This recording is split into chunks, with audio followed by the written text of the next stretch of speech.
the rematch for the heavyweight championship of the world. I'm Ray Flores alongside my distinguished colleague for the evening, Christina Potcher. And Christina, there is no place I'd rather be than right here in Las Vegas for this colossal matchup. The night has finally come. We have been building anticipation for this night for the last 6 weeks. And tonight, we are just hours away from our main event.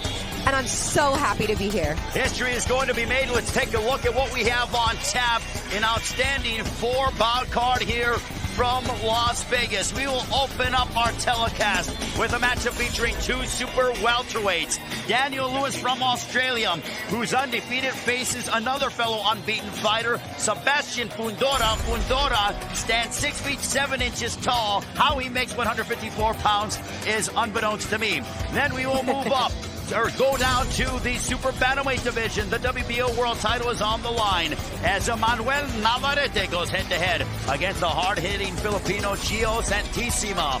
And then the heavyweights will be front and center as it is an eliminator fight featuring the former UFC Trojan Gerald Washington as he collides against the former world champion Prince Charles Martin.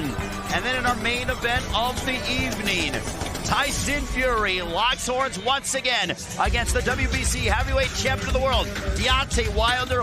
Wilder looking to surpass his idol, Muhammad Ali, by making 11 successful consecutive title defenses, Christina. And what a cherry on top of the sundae that would be for Deontay Wilder, not only to walk away undefeated and defeat lineal champ Tyson Fury, but to break his idol's record with the 11th consecutive title defense. This is a big night that we have here. And as you see in the ring, Daniel Lewis, who is 26 years of age from Sydney, Australia. And he's giving up quite a considerable height and reach advantage as well to his adversary, Sebastian Fundora, as we take a look at our tail of the tape, Christina.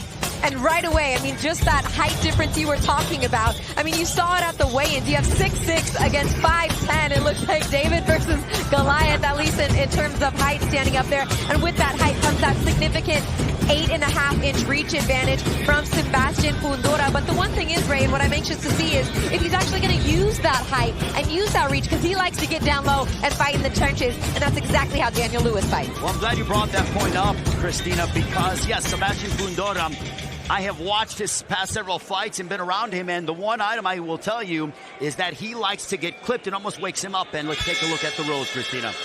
No standing 8 count, no 3 knockdown rule. The fighter cannot be saved by the bell in any round. Only the referee can stop the fight. And in case of an accidental accidental foul, we will go to the scorecards after the 4th round. Thank you very much. And there is Sebastian Fundora.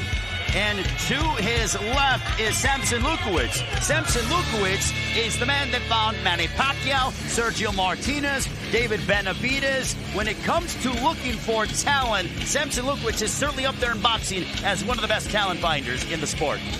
I agree with you wholeheartedly, and he found himself a nice prospect. I mean, God, he probably had to look up high at 6'7", 6'6" for the towering inferno in Fundora. But look, he's matching up with Daniel Drop Bombs Lewis. This is a matchup that kind of pits a little bit of clash of styles here, but really looking forward to hearing the opening bell and these guys right here kicking off the pay-per-view. Well, Daniel Lewis, very relaxed, composed, as this is what you want to do as a prize fighter. Get to this stage here in Las Vegas, and both men have a significant opportunity to try to make an impact on this evening. Daniel Lewis trained under the guidance of Graham Shaw. Sebastian Fundora trained by his father, Freddie Fundora. As we gear up for the super welterweights, as they are in the ring and getting set for our opening matchup here in Las Vegas. And here's Jimmy. Ladies and gentlemen, a very good evening to you, and we welcome you to the MGM Grand in Las Vegas, Nevada, as Fox Sports Pay-Per-View and ESPN Plus Pay-Per-View present a big night of boxing brought to you by Bloodshot, starring Vin Diesel in theaters March 13th, along with proper number 12 Irish whiskey, the finest, the tastiest, the smoothest liquid gold in the world. Introducing our 3 judges scoring this bout from ringside, we have Max DeLuca, Glenn Feldman, and Steve Weisfeld. All right, fans, here we go. 10 rounds of boxing in a battle of super welterweights in the ring. Introducing to you first on my right, fighting out of the red corner, wearing black trunks with white trim, joining us from Sydney, Australia. He weighed in at 153 pounds, a 2016 Olympian. He is undefeated at 6 wins, no losses, 4 wins coming by way of knockout. Introducing the undefeated Daniel Drops Bombs Lewis. His opponent across the ring is fighting out of the blue corner, wearing gold trunks, fighting out of Coachella, California, by way of West Palm Beach, Florida. He weighed in at 153.5 pounds. He also is undefeated at 13 wins, no losses, 1 draw with 9 wins coming by way of knockout. Please welcome the 6'5", towering inferno, Sebastian Fundora. And a referee in charge now to give instructions, Robert Bird. Okay, gentlemen, I gave you instructions in the dressing room. I remind you now, when I tell you stop, what that means is stop whatever you're doing and give me a clean break. Protect yourself at all times and obey my commands at all times. Now, anything on the band and above is good. If it's on the band and above, it'll be good. Anything else is low. Gentlemen, let's do this. Yes, apropos words from Robert Bird. Let's do this, and let's start off this significant night for boxing. Sebastian Fundora, 6 feet 7 inches tall. He is a tall order for that man. Daniel Lewis, as the super welterweights begin the evening here in Las Vegas. And what an awesome way to start off the night with a top-ranked fighter versus a PBC fighter. I mean, hopefully a tale of what's to come here with making this mega event possible. Daniel Lewis, a top-ranked fighter, and Sebastian Fundora, PBC. Absolutely. Awesome. And you know what? It's great to see that both entities in a variety of different establishments have been working together to make tonight happen. As I've been saying all week, it is like the United Nations of boxing. But right now we are inside the ring as you see that Fundora is a southpaw, conventional Daniel Lewis. And Fundora popping out that 80-inch reach jab. That is an extremely long reach for a 154-pounder. We're talking a reach longer than some of the highest world-ranked heavyweights. Well, yes, as you mentioned, Christina, Sebastian Fundora does have the reach that almost mirrors a heavyweight. You look at the likes of, a little bit like the 6'5" heavyweights and even below that. So it is quite a task to be able to deal with such a long reach, but Daniel Lewis seems up to the task. Yeah, he had a really vast amateur career, fought fighters from all over the world. Used to fight up at 165 as an amateur, so he says, I've fought guys probably up to about 6'3". Obviously none this size, this height at this weight class, but he said, I'm just got to chop down the tree, be aggressive, work the body, and try to get it inside. Well, he's using a couple of different foot movements. He put his right foot in front of his left, and then he went back to conventional, talking about Daniel Lewis. Fundora trying to keep Lewis at the end of his punches to get more leverage behind his straight left hand. There's a nice left uppercut by Fundora. Trying to close the distance is Lewis, though. Yeah, good right hand inside by Lewis, but the only time that Fundora seems to be getting caught is when Lewis is able to close that distance. When Sebastian's been able to stay on that stick, stay on this jab, he's had more success, and he lands a right hand right there. Also, one thing about Sebastian Fundora, do not be surprised if he tries to mix it up on the inside. That seems to be something that he relishes, even though he has such a significant and height advantage over his adversaries.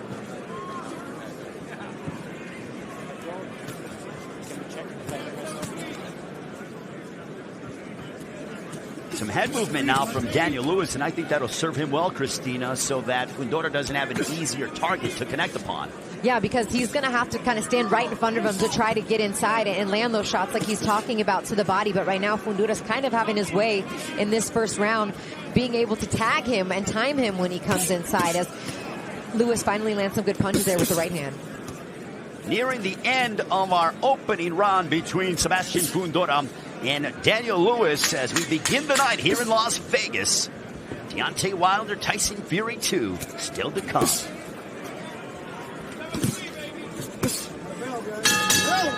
That's the end of the first.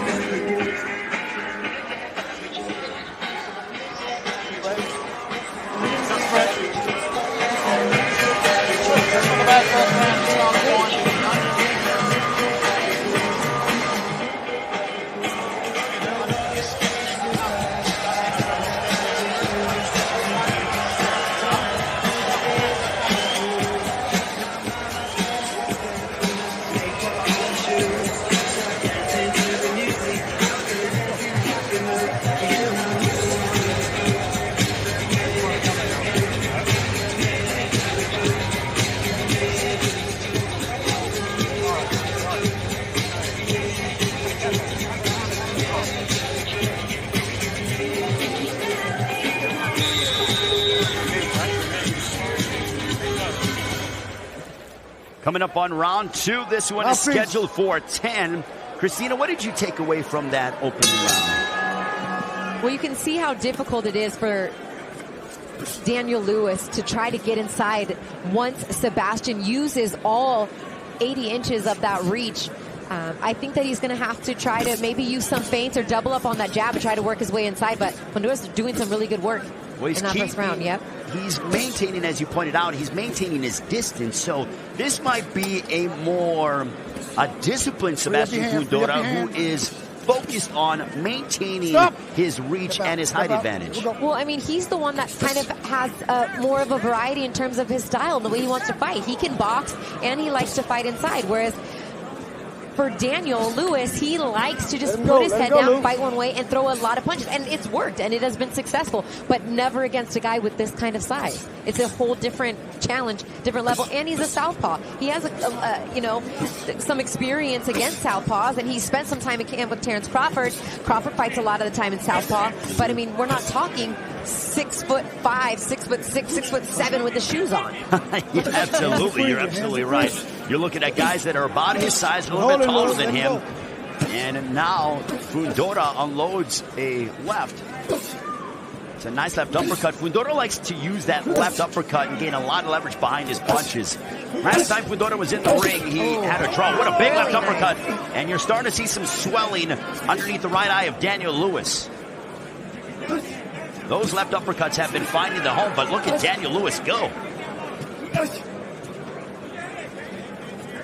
And he's almost just kind of pawing that jab out there as Fundora, using it as a rangefinder as some blood has come now from the nose of Fundora, but then just to set up that left hand out of that southpaw stance. Sebastian Fundora trying to maintain his distance. Daniel Lewis clips him with the right. Another one, 2, 3. And Fundora, they both hook at the same time. Blood coming from the nose of Fundora. A little bit of a welt underneath the right eye. Look at this work by Daniel Lewis as he's walking down the taller Fundora. He hit him with a couple right hooks to set that up, and then downstairs to the body, then back up. So really nice work here. Good exchanges. This is turning into a firefight early here, Ray. They are banging here between one another inside the squared circle. Stop. Fundora, you see his blood on his face. Both men have dished out some punishment to each other as we near the conclusion of the second. And that left uppercut from Fundora has found a home here, but then comes the left hook to the body from Daniel Lewis. And a right. Both men have had moments of success. And there's that left hook again. Trying to take away some of the legs of Sebastian Fundora. And a good-sized mouth has opened and has started to swell up under the right eye of Daniel Lewis.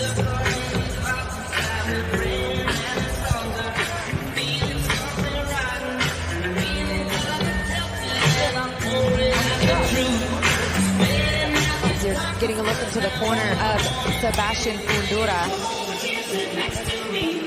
what a big opportunity too, Ray, for these guys. I mean, Daniel just his 7th professional and the 15th for Sebastian, fighting on a pay-per-view. Oh, this is huge. And on a stage like this. I mean, both of these guys are just all smiles all week long, excited about this opportunity. I mean, how can you not, Christina? Because this can absolutely catapult your career into that next stratosphere. To be able to fight on a card of this magnitude. And we are into the 3rd round. Ray Flores, Christina Poncher, honored to be here in Las Vegas. What energy here in Las Vegas as well, Christina, all week long, and it is building to the climax with Wilder Fury 2 later on tonight. Yeah, I mean, you and I have been here hosting events all week since Tuesday, and the buzz at the Grand Arrivals even was, you know, a lot of fight fans, a lot of Fury fans, as we saw culminate at the weigh-in yesterday. It was really incredible, and I can't wait to see Las Vegas fight fans. You know, they wait to get here a little bit closer to the main event, but don't let the empty seats in the arena fool you right now. This place will be rocking come 8 o'clock. No question about it, and you are getting a scintillating matchup here as Daniel Lewis is trying to close the distance. Fundora using his reach and has been clobbering Lewis with that left uppercut. Lewis, though, with that left to the body along with the right hands. Fundora doing a good job getting back to the stick, back to the jab, where he had success early in round 1 and the first half of round 2. Daniel Lewis has got to find a way to get back inside. Lewis with the right uppercut of his own, a sweeping right hook by Fundora. And there's a straight left. They both are letting the leather fly here, Christina. Yeah, and the right hand left hook has been a nice combination for Daniel Lewis that has landed. He should, as he sticks a right hand to the body right there. But some really good body work, and that was part of the game plan. His coach, Graham Shaw, should be pleased.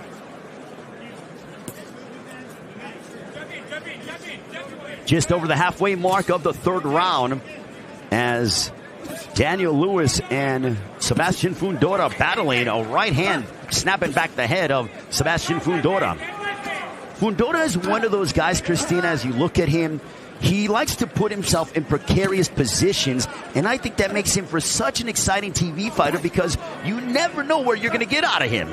Well, yeah, and he's kind of shown different things in each of his fights. That's why I said he kind of has the advantage in terms of the variety and the way he wants to fight, because sometimes you see him box and work off that jab. Other times you see him shrink down to 6'4", 6'2", and get in there and bang to the body. So you never really know what you're going to see from him. But, I mean, he's the kind of guy that can do both. And if he utilizes more of his boxing abilities and his jab in this fight, I feel like he can win. Fundora turned pro at the age of 19 as a prospect, and he would give anybody significant stylistic issues.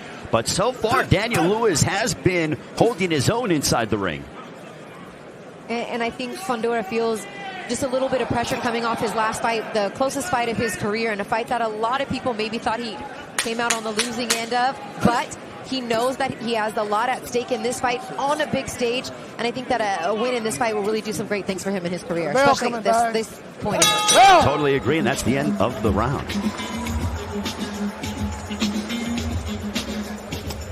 We are here in Las Vegas, and the Strip is absolutely buzzing. This is the most significant heavyweight title fight in this city in the past 15 to 20 years. We will get into the history as the telecast continues, but now focused right now at 154.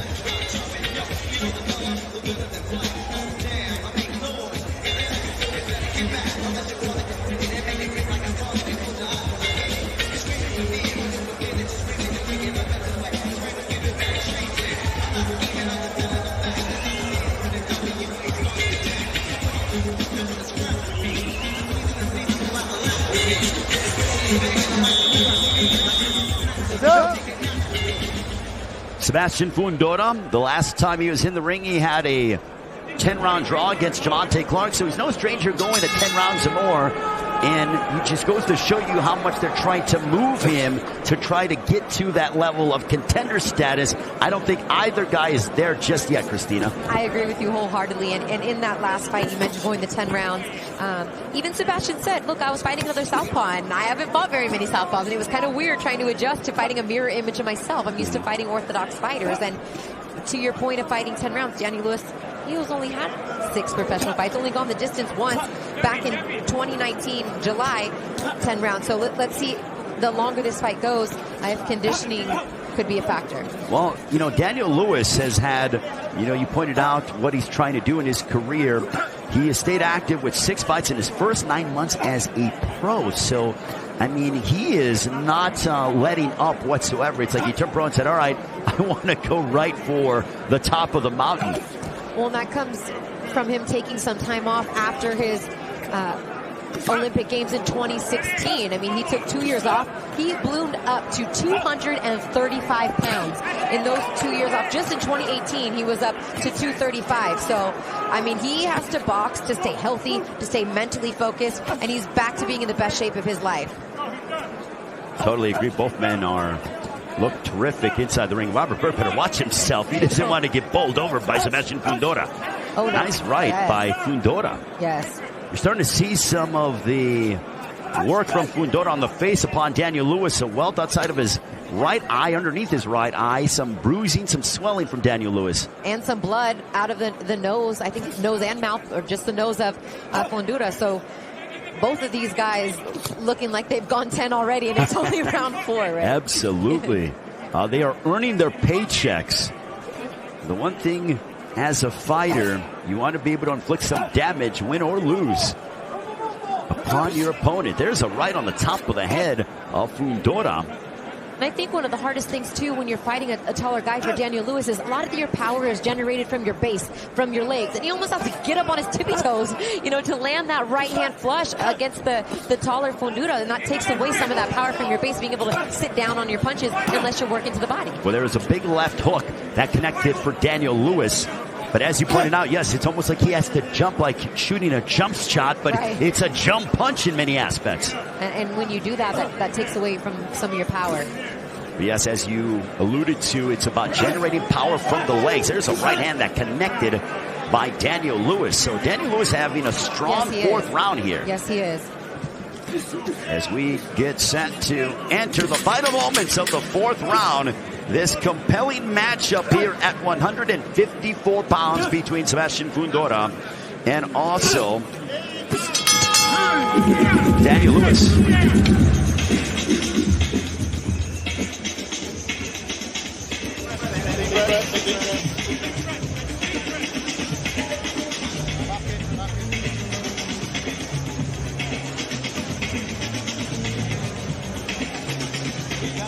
Start to find it now.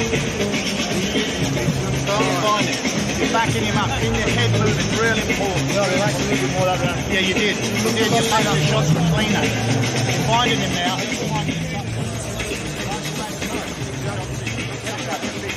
Right? You're backing a little bit too much.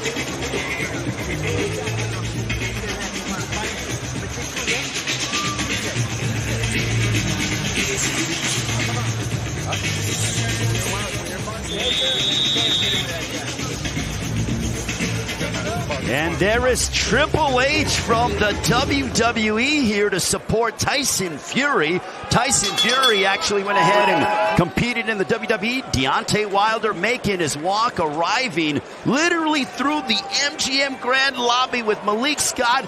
That is the way a champion is supposed to arrive. He's walking through the lobby here at the MGM Grand. That's epic right now. I mean, he's going to have a sea of people watching him, following him, trying to take a picture, a selfie. That's awesome. Who needs to go through the back door when you're a champion? You walk through the front door. Can you imagine? That's like LeBron James walking through the lobby, suited up of the concourse of the Staples Center, and then walking on the court to play. That's so sick. That's ridiculous. I love it. These two guys, their personalities, Wilder Fury, are just off the charts, and they are champions for the people, if I can say so myself, Christina. I agree. This whole week it's been so awesome being around them too. I mean, really, they make our jobs easier. We could say talk and put a microphone in front of them, and they would give us every soundbite that we need. And then the best thing is they both back it up in the ring, and that's why I can't wait for our main event. And both of these guys too, going head to head, kind of setting the tone, setting the pace for what we may see in our main event if Fury goes at Wilder like he says he is. Absolutely. Well, I mean, who knows? I mean, you have a guy in Fundora who likes to stand and trade, much like Deontay Wilder, and a guy who's trying to close the distance in Daniel Lewis, although he is nowhere near the level of boxer that Tyson Fury is. Yeah, and this round has been pretty close. I felt like Daniel Lewis had a good round there in the fourth, but this one's kind of been back and forth. Little tough to score some of these rounds here, so we'll have to see as we're kind of halfway through. I would not want to be Max DeLuca, Glenn Feldman, or Steve Weisfeld, the judges in this contest, and I believe the mouthpiece is out for Daniel Lewis. Robert Byrd has it in his hand. Good catch, indeed it is, and just waiting for a break in the action here.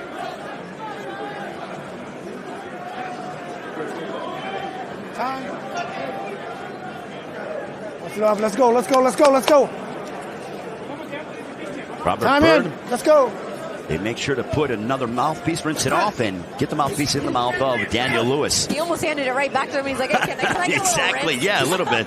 It's like, I don't think I want to put that even though it's on the ground. I'm sure he's not really thinking about his dental hygiene at the moment, Yeah. but I thought about it.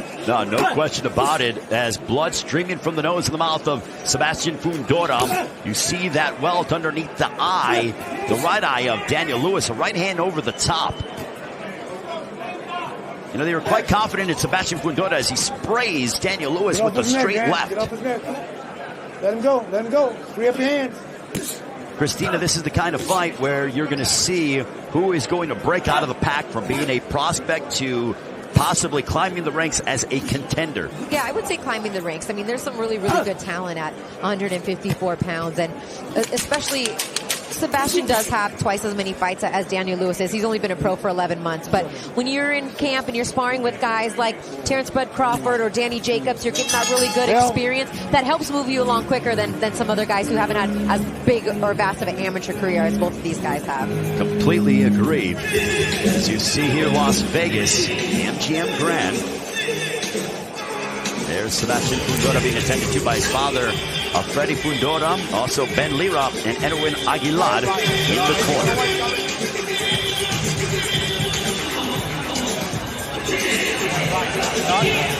Keep your head moving, you know? Don't stand there, nice and relax, speed, timing, that's what we're looking at now. Ready? You're halfway through again, then 5 down, 5 to go, mate. He's feeling it. Just got to stay on it. When you come away and don't let it. When you finish, don't stop there. Don't decide. Don't just stop there, don't stay right there. Don't right. Seconds out, mouthpiece. I think a point of emphasis in the corner of Daniel Lewis was, you can't pull straight back, not against a guy with an 80-inch reach. He needs to pull out on an angle. He needs to pull out on either side, he said. So hopefully he can be more cognizant of that if he listens to his coach in this round. But Fundora, I think, maybe slightly ahead on the cards here. Into the 6th round, Ray Flores, Christina Poncher here in Las Vegas as we open up tonight's telecast with the emphasis on the super welterweight division in this matchup.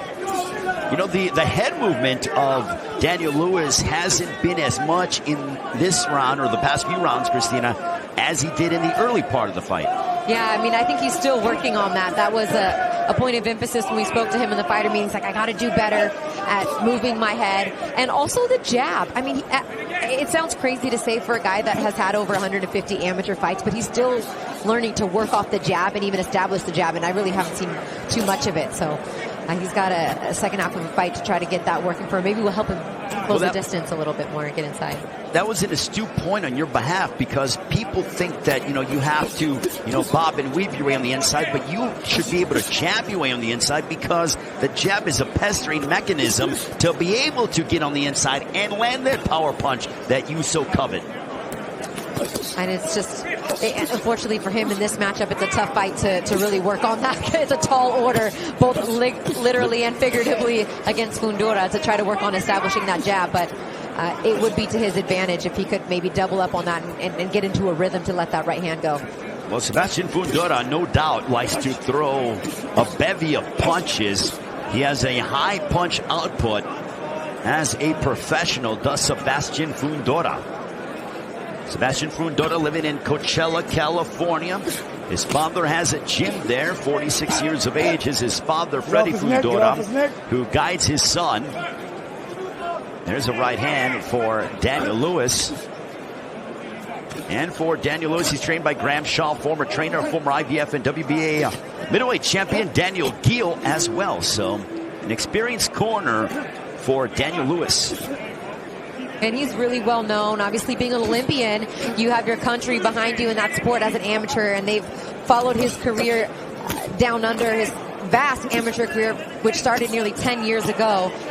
Only a pro for 11 months, but rumor has it he's one of the most avoided fighters down there. People just are not answering the phone when it comes to stepping in the ring with Daniel Lewis.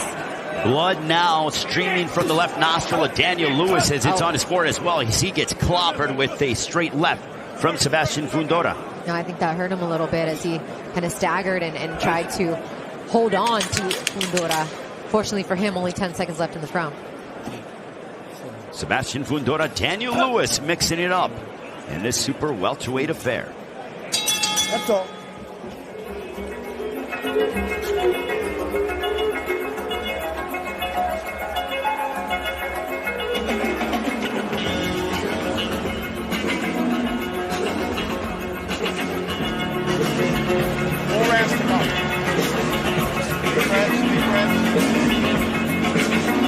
Make it miss and make it close. When he comes back, you follow him back. You just tie him up. Stay busy. That work. And let's take a look at some of the action here, Christina. Sebastian Fundora using his reach with that left uppercut as it connected, but Daniel Lewis not to be denied. I mean, he's got grit, as you can see. He's not even throwing punches, but he's trying to find his way to just smother the arms and the hands of Fundora. But unfortunately, that's really not going to score you any points. That may have been, negating some of his power because not giving himself any distance. He's smothering him, but he can't let his hands go. He's not letting his hands go on the inside there. You know what's impressive, Christina, about Sebastian Fundora, as you went ahead and discussed about the inside game of Daniel Lewis, is that Fundora seems to be and have the advantage when it comes to the power. And what I mean by that is Daniel Lewis and Lewis slips. Yep. Robert Byrd deemed it a slip. Right on top of that. But Daniel Lewis has tried to put his body upon Sebastian Fundora, and Fundora uses his shoulders and his biceps to push Daniel Lewis off of him because in theory you want to smother the reach and the power of Sebastian Fundora, but Fundora is not allowing Daniel Lewis to do it often in the fight.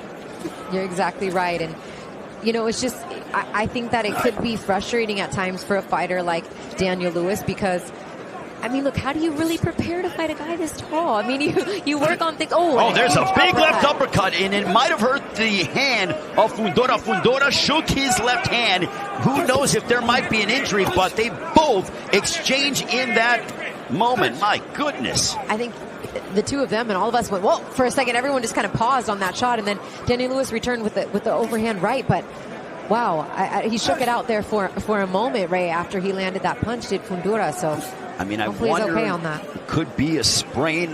We hope that it's not broken, but Fundora is throwing that left. There's that straight left, and you see the work of Fundora's left hand is literally all over the face of Daniel Lewis.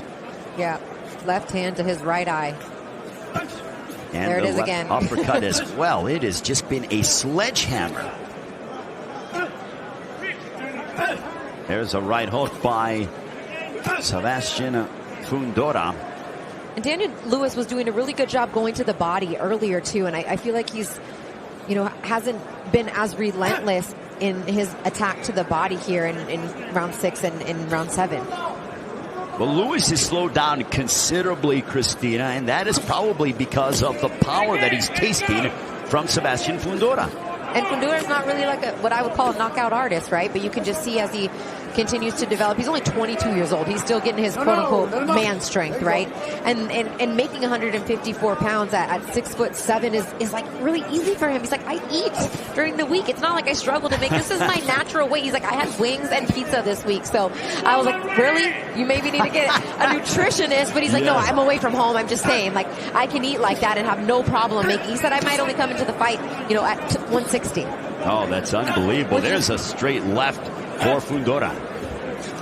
Now because I thought he would struggle to make this weight. Obviously, I haven't had a chance to work with him. And he's like, no, the weight falls off. This is my natural weight. Wow.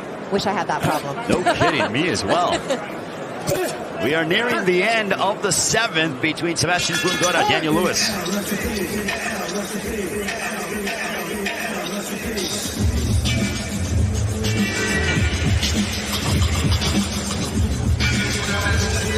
Freaking good, okay? Yeah, up. Start looking for one shot, come back, you know.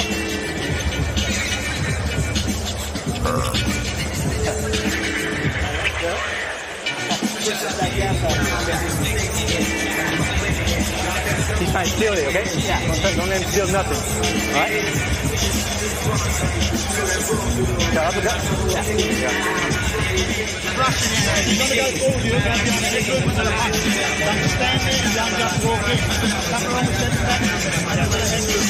Let's take a look at some of the work from this 7th round, Christina. And look at that left uppercut by Fundora. Set up perfectly, and it wasn't even like he really had to use the jab. It was like rangefinder, boom. But then the left, he shook his left hand, did Fundora, and he did throw it with frequency after that. He may have just hurt himself for a brief moment, and then he went back to throwing it. So curious to see over these next 3 rounds if Fundora is willing to use his straight left. Either that or he was just amazed at how flush that punch landed and step back to admire the punch for a second. But definitely was something we'll keep our eye on. But I have a feeling just the kind of fighter, the heart that he has, he'll continue to throw it, hurt or not. Well, Sebastian Fundora, certainly a warrior, as is Daniel Lewis. And Lewis closing the distance. Now, this is where he's got to go to work. In this moment, a right hand backing him up. Another right hand by Daniel Lewis. Yep, and it's a chopping right hand. He kind of throws it at this weird angle where it's like a hook and an overhand right at the same time. But those have been effective punches with him when he can get inside.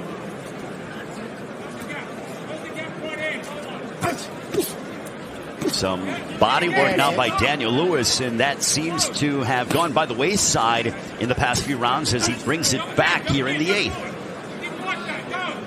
Yeah, perhaps that was a point of emphasis in the corner. Maybe they were listening to us, because I was like, you kind of abandoned that body work for a few of those middle rounds, but back at it in the first minute of this round. Well, you pointed out in the fighter meetings that Daniel Lewis said, I got to chop the tree down. And how do you do that? Well, you have to attack the body and not go headhunting all the time against someone who is as tall as Sebastian Fundora. A la the great Julio Cesar Chavez. You'll work the body and the head will fall. That's the only way you can really go in there against a guy like this. And would you believe, as you bring up Chavez Sr., that he opened up this arena back in 1994 when he fought Frankie Randall, and that was his first loss when I believe he was 91-0 before he lost to Frankie the Surgeon Randall. And I'd be like, I'm never fighting there again. Yes. That's it. Well, you certainly did come back to fight here, but yes, I mean, what a way to open up and then suffering that loss. But yes, quite a bit of history here inside the MGM Grand Garden Arena. Tyson, Holyfield, so many greats have made their way. George Foreman won the world title, the oldest heavyweight champion in history, when he knocked out Michael Moore here in 1994, if I'm correct, or 1995. I stand corrected. Under a minute to go here in the 8th round between Daniel Lewis and Sebastian Fundora. Fundora with that left hand, chopping left hand, is just pitter-pattered the face of Daniel Lewis the last minute here. I mean, he's kind of just having his way with that, and then Lewis will get in a good punch or two, but I haven't seen Fundora in any kind of sort of trouble or anything yet, despite some flush punches landed by Lewis. Well, for Daniel Lewis, it has been one punch at a time, maybe 2 punches at a time. He has not really put together combinations. Fundora has been the one that has a little bit more rapid fire and just exchanges and sits down in his 3 or 4 punch combinations. There's some good work there from Lewis, but Fundora answers right back. Sebastian Fundora, 22 years of age, 6 feet 7 inches tall, taking on the 26-year-old from Australia, Daniel Lewis, both men unbeaten as we head towards the 9th.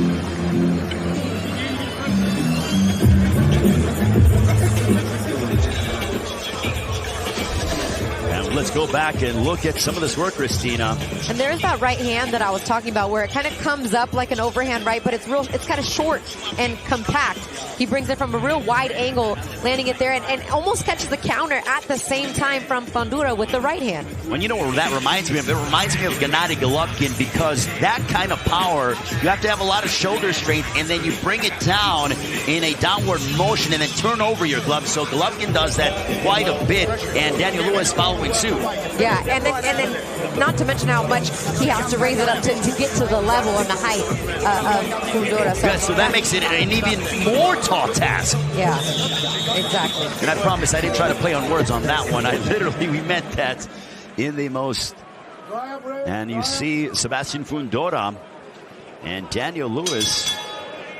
It's been an exciting matchup to begin the night, Christina. Can you imagine when Fundora goes like through the airport tomorrow morning? They're like, oh, this basketball player must have got in a fight. You know what I mean? Like, you don't look at him and think boxer because of his stature, but these guys have taken some wear and tear in their face, and he's done really well for himself in this fight. Probably is up in a really close fight, but I see Fundora slightly ahead here. Well, he's starting to pull away, in my opinion, in these middle rounds, Christina, as we head towards the final 2 rounds. The first few rounds were up in the air in some aspects, and then the middle rounds, Fundora started to take control with this pressure and maintaining his distance and using that straight left.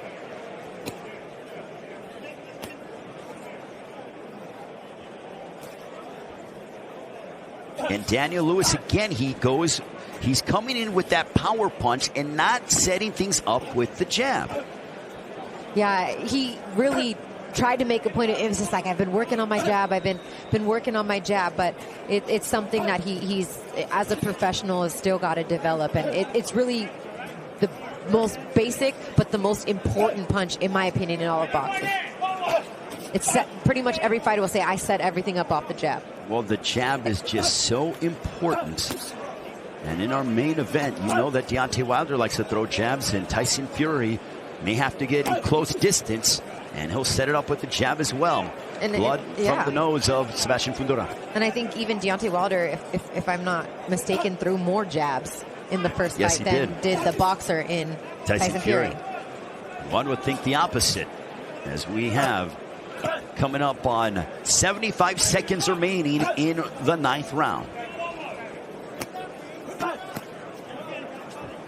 This is a physically taxing fight on both, too, Christina, and they are still in their 20s, and, you know, it is a grueling matchup that we are witnessing.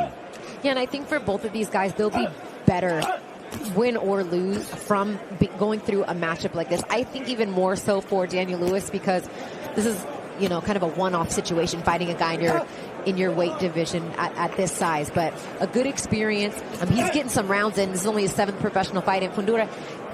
He's using his reach and his jab more in this fight. You've covered a lot of his fights, but I feel like he's doing a good job boxing on the outside, mixing it up and getting back to what he can do with that jab. Well, he is really trying to dictate his reach and maintain the distance from Daniel Lewis. And there have been times in previous fights where he allows guys to come on the inside so he can mix it up. That hasn't been the case much against Daniel Lewis. I think just for the longevity of Fundora's career, I mean, if he can use his advantages to his advantage and not kind of stoop down to the height level and size of his opposition, I mean, that's something that will help him get hit less and box more. Why not? Well, it's about fighting smarter and not harder as we head towards the final round. There you see Las Vegas. It is absolutely mesmerizing. And we're all here for the heavyweight championship of the world. Deontay Wilder going head-to-head against Tyson Fury, a rematch from their matchup in December of 2018 in Los Angeles. Here in Las Vegas, the MGM Grand Garden Arena. There is no better place to watch a prize fight, in my opinion, than right here at the MGM Grand Garden.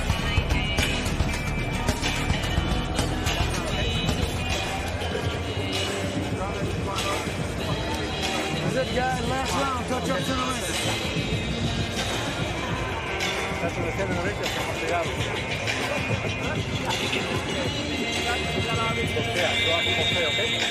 Set it up. 10th and final round on the way between Daniel Lewis and Sebastian Fundora.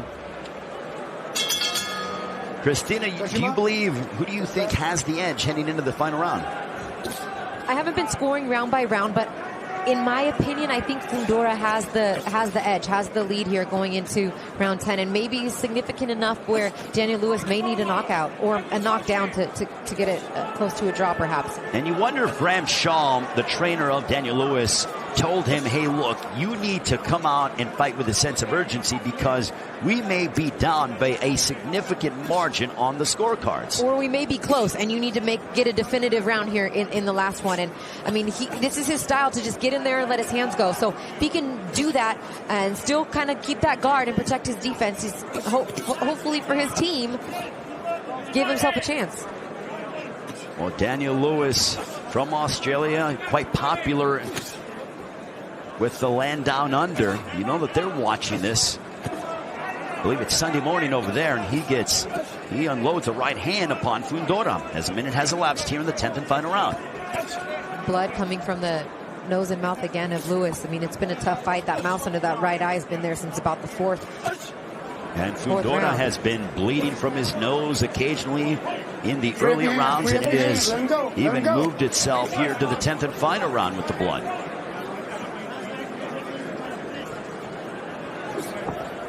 Both guys are earning their paycheck here tonight. They are, and I like how comfortable Fundora is kind of fighting off that back foot, moving around, even though he's been the one, along the ropes in this fight in terms of fighting along the outside. He seems very, very comfortable there, and Lewis does seem comfortable stalking and letting his hands go. He just hasn't landed a lot of clean, effective punches consecutively, round after round.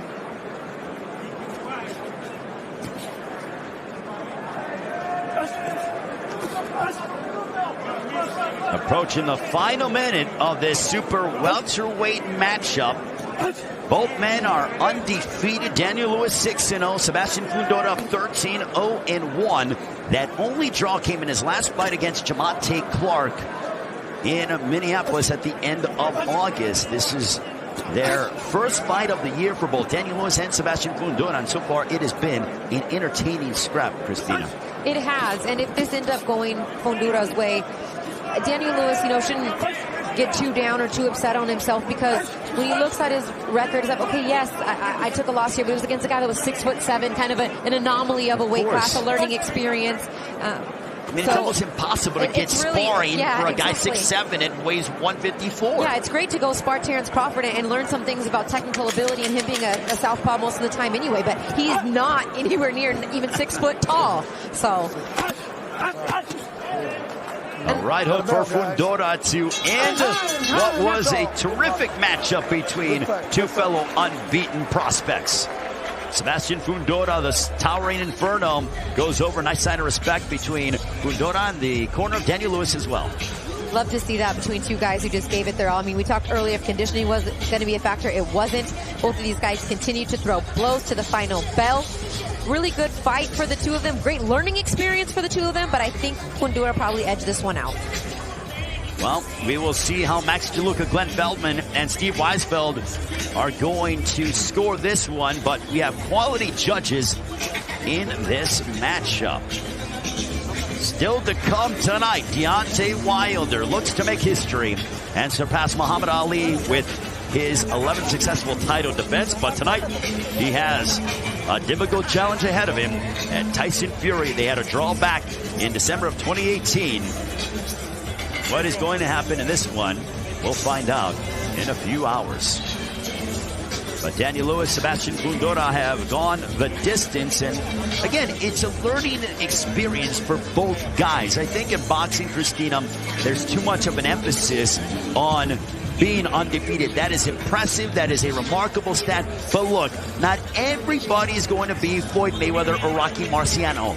Having a loss or two isn't the end of the world for you as a prize fighter. I agree with you 100%. And you're talking about a guy like Daniel Lewis, who has fought 6 times in less than a calendar year, is taking his 7th fight. And that's what you do. You stay active, you learn, you fight. The best fighters in the history of boxing, almost all of them have losses. So you've got to challenge yourself, test yourself, and learn from it. And Deontay Wilder wants to challenge himself against that man, Tyson Fury, later tonight. Tyson Fury's so relaxed, he's calm. There is one of his promoters, Frank Warren from Queensberry Promotions, and The towering inferno, Sebastian Fundora, with the Mexican charro hat. That is a tribute to his Mexican heritage. A Mexican cowboy is how they go ahead and explain it. Waiting. And here's Jimmy Lennon Jr. Ladies and gentlemen, after 10 rounds of action, we have a unanimous decision. Here are the score totals. Judge at ringside, Steve Weisfeld scores the bout 97-93. Max DeLuca sees it 98-92. And Glenn Feldman scores the bout 99-91. All three in favor of the winner. And still undefeated, the towering inferno, Sebastian Fundora. So Sebastian Fundora elevates his record to 14-0-1. Daniel Lewis with the first blemish upon his dossier. Christina, your thoughts on that decision? They got the winner right. That's who I thought won the fight. I think 99-91 was a little bit wide on the scores, but either way, the right guy, in my opinion, the winner of the fight won. Here's Bernardo Osuna. I was ready for this type of fight. September 22. I don't make no excuses at all, but I had a flu this whole week. I was coughing. That's why my nose bled easy. But it was a great fight. He brought it too. I knew he was going to bring a fight. The Olympian, a great Australian fighter. And I hope the crowd got what they wanted. I know your father wanted you on the inside, but he also wanted you to use the jab more. What do you need to improve upon to make it to a world-class level? Just keep working on it. We worked a lot of distance for this fight. And just, I guess, we need to work at a more extreme pace where someone wants to rush you like completely. Like I felt almost he jumped in with his punches. So maybe we need to work with someone like that. Maybe find smaller people that can spar us so we have much of a real visual of the fight. Thank you very much, Joe. We send it back to you. Thank you very much, Bernardo. And Christina, what did you take away from the conversation that he had with Bernardo Osuna? Well, first of all, he said he felt like he was battling the flu all week and coughing. I didn't see that. I didn't get that feeling at all. But kudos to him for being able to fight through that and battle through and put on a good performance like he did. And I think he made a good point, too. He wants to work on more sparring with guys that kind of come forward and jump in because he felt smothered a little bit at a time. And but either way, he did a really good job. Fought tall when he needed to and had a good performance. I completely agree. So Sebastian Fundora remains undefeated. And let's take a look back on how this fight unfolded with Sebastian Fundora and Daniel Lewis. And right away, you can see just what we were talking about, where Fundora was working off the jab and Lewis is just kind of trying to come forward, land that looping right hand. He was going to the body early, was Lewis, but Fundora matched him punch for punch on the inside, but that was a devastating left uppercut right there. One of the more significant punches of the fight for either fighter. You see Lewis kind of like a pit bull, his head down, trying to throw punches and get inside, but Fundora changed levels. He did a great job boxing, banging when he needed to, and won a unanimous decision tonight. And there is the adulation from Sebastian Fundora, 22 years of age. The future is bright for Daniel Lewis. Obviously a learning experience. No doubt he'll be back in the coming future.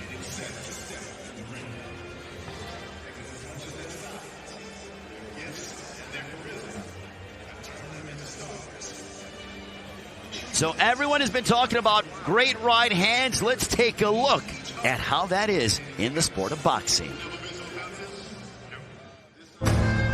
From Mike Tyson, a big right hand, to Jack Dempsey. Marciano to Foreman. There's an ancient presumption that the most devastating blows are the shortest. Those punches are short and powerful. The most brutally efficient. But the single most destructive weapon in the sport, maybe all time, defies any convention. Don't blink, because you could miss it. It unfurls, whip-like, often camouflaged by a blinding jab. 6'7", with a wingspan the length of, Giannis Antetokounmpo with the hammer. Deontay Wilder is the WBC's lightest heavyweight champion in 30 years. Oh my goodness! But that right hand seems less a punch than a superpower. Not merely God-given, but also from the look of what's left in its wake. Profoundly disturbing. Knocks you down, he'll knock you out. Then again, for every rule, there's an exception. I'm glad that he got up. This time around, don't blink.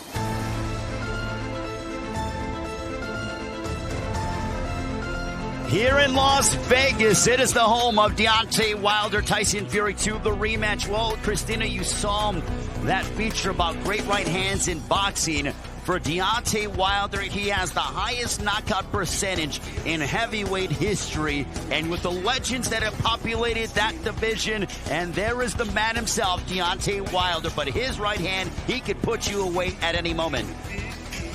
It's the reason we're here today. Aside from Tyson Fury getting back up, here's more on how it's developed. Tonight, I'm standing ringside with Evander Holyfield. How exciting. His knockout power just looks different. Most heavyweights don't move like this. And that's resulted in the highest KO percentage of any heavyweight champion in boxing history. So what's the secret behind all that power? Well, punches like these start with his feet. See, a lot of fighters just throw arm punches without generating power from the ground. But on some of Wilder's biggest right hands, he can literally lunge into his opponent at up to 7 miles per hour. And when Wilder plants his foot, this extra speed allows him to produce as much as 50% more ground reaction force than the average heavyweight. And that helps Wilder generate the hip, shoulder, and elbow rotation necessary to get his right hand to nearly 26 miles per hour. That's actually a faster punch speed than one of the heaviest hitters in boxing history, Iron Mike Tyson. This lunge, combined with a nearly 7-foot-long wingspan, also allows him to close a really big gap in a really small amount of time. See, Wilder uses his left arm to cover as much as 5 feet in just 0.33 seconds. And from there, it only takes him another 0.2 seconds to bring the hammer. So what does this whole sequence look like for his opponent? Take a look. Yeah, good luck with that. Now, Wilder's left jab can also help him with what's called the speed-accuracy trade-off. Basically, he has to sacrifice some accuracy to make his right hand move so fast. But when his left hand does connect first, it gives his brain more sensory information on where his right hand should go. And compared to using just his eyes, studies have shown that this can improve his accuracy by roughly 10%. And this is why, after landing his left, Wilder can use his right to deliver a blow with nearly 1,400 pounds of force. That's like concentrating all the force from a Derrick Henry truck stick into an area the size of a wallet. And it's also why, against somebody as quick as Tyson Fury, landing his left can be the difference between a whiff and this.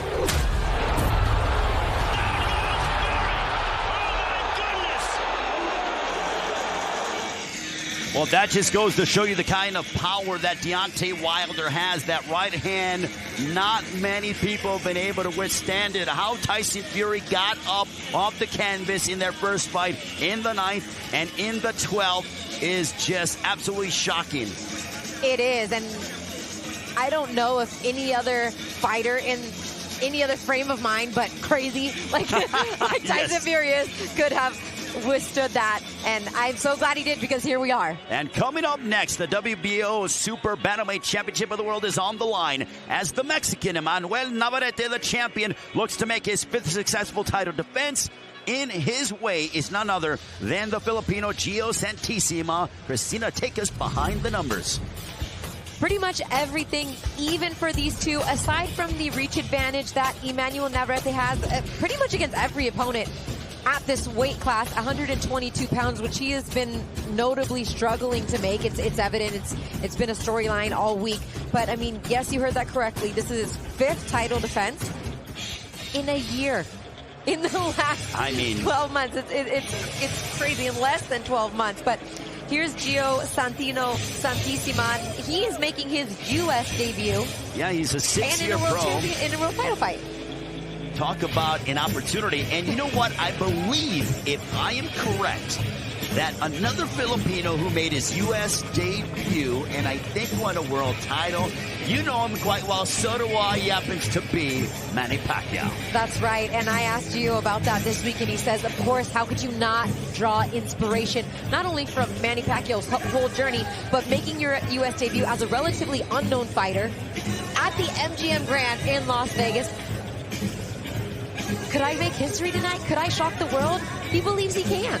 Well, he has been in the midst of a 17-fight win streak. His only 2 losses came in his pro debut when he was 17 years of age and in his 4th pro fight 9 months after that. So Santissima is clicking on all cylinders, and he has the opportunity of a lifetime as we await his opponent. And here is Emmanuel Navarrete, the fighting champion from Mexico. Emmanuel Navarrete, as you pointed out, Christina, 4 fights in 2016, 5 in 2017, 4 in 2018, and 4 in 2019. He's won 24 fights in a row since his only loss by 4-round decision in his 6th professional fight. At the time, he was just 17 years of age. And what's been impressive to me is the fact that these days, champions just don't fight that often. They just don't. And this guy has answered the bell, has answered the call each and every time because he didn't have a vast amateur career. He was relatively unknown before the dogleg fight, much like his opponent is, that same kind of situation. So he's learning on the spot, but as a world champion and defending that title each and every time with impressive numbers. Well, we will find out if the activity will help him out in terms of staying quite active as a world champion. Gio Santissima, a lot of power. And here's Jimmy Lennon Jr. Gentlemen from the MGM Grand here in Las Vegas, Nevada, we present the first of our world title attractions, brought to you by Bloodshot, starring Vin Diesel, in theaters March 13th, and proper number 12 Irish whiskey, the finest, the tastiest, the smoothest liquid gold in the world. This bout is sanctioned by the WBO, the president, Francisco Valcarcel. Introducing our 3 judges scoring from ringside, we have Patricia Mars-Jarman, Julie Letterman, and Dawn Trella.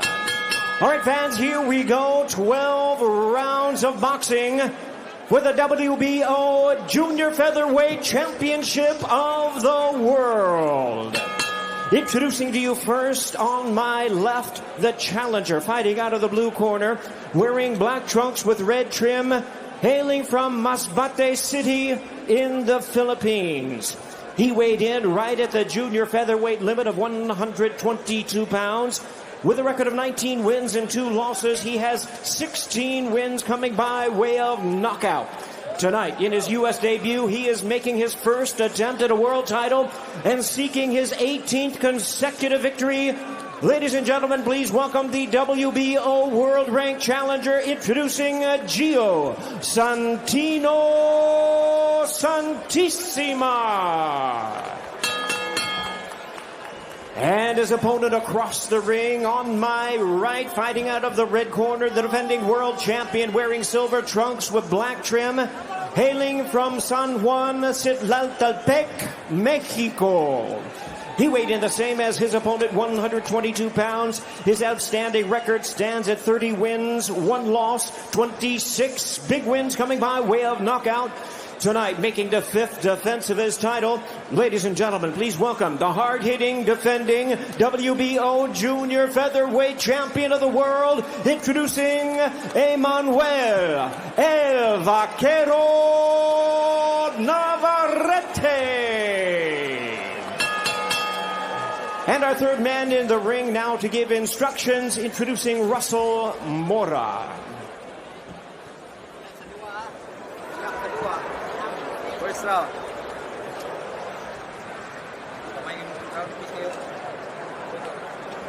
Gentlemen, we went over the rules in the dressing room.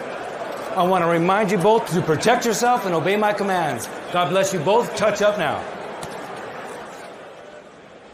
The WBO Super Bantamweight Championship is on the line. Emmanuel Navarrete, who is fighting for the first time this year against the challenger, making his U.S. debut, Gio Santissima, the fighting champion Emmanuel Navarrete. His 5th title defense in the past 12 months. And historians have stated even for old-time world champions in the 50s and 60s, they didn't even have that busy of a schedule. They didn't, and that's kind of one of the things that most people would have made them become a fan of Navarrete because of his activity. Granted, he hasn't fought the highest level of competition to get to this point, aside from his fight with Isaac Dogboe, but it was strange because it's kind of the same situation that Navarrete was in when he fought Dogboe. Nobody knew who Navarrete was. He didn't have a high level of opposition getting to that world title shot, and now the tables have turned where now he's the world champion fighting a guy that nobody's really ever heard of outside the Philippines. Well, and the worst kind of fighter to go up against is someone who is as hungry and feels like they have nothing to lose and everything to gain. And that's exactly the position that Santissima is in. You mentioned it, 17 straight wins, 15 of those by knockout. And in fact, when I watch kind of the tape on both of these guys, not a lot out there from Santissima, but he is a really good combination puncher. He has some great body work and maybe is even a little bit more technically sound of a boxer than is Navarrete. And also, let us not forget that Navarrete from Mexico, Santissima from the Philippines. This place here, the MGM Grand Garden Arena, has seen its fair share of world-class prize fights between Mexico and the Philippines.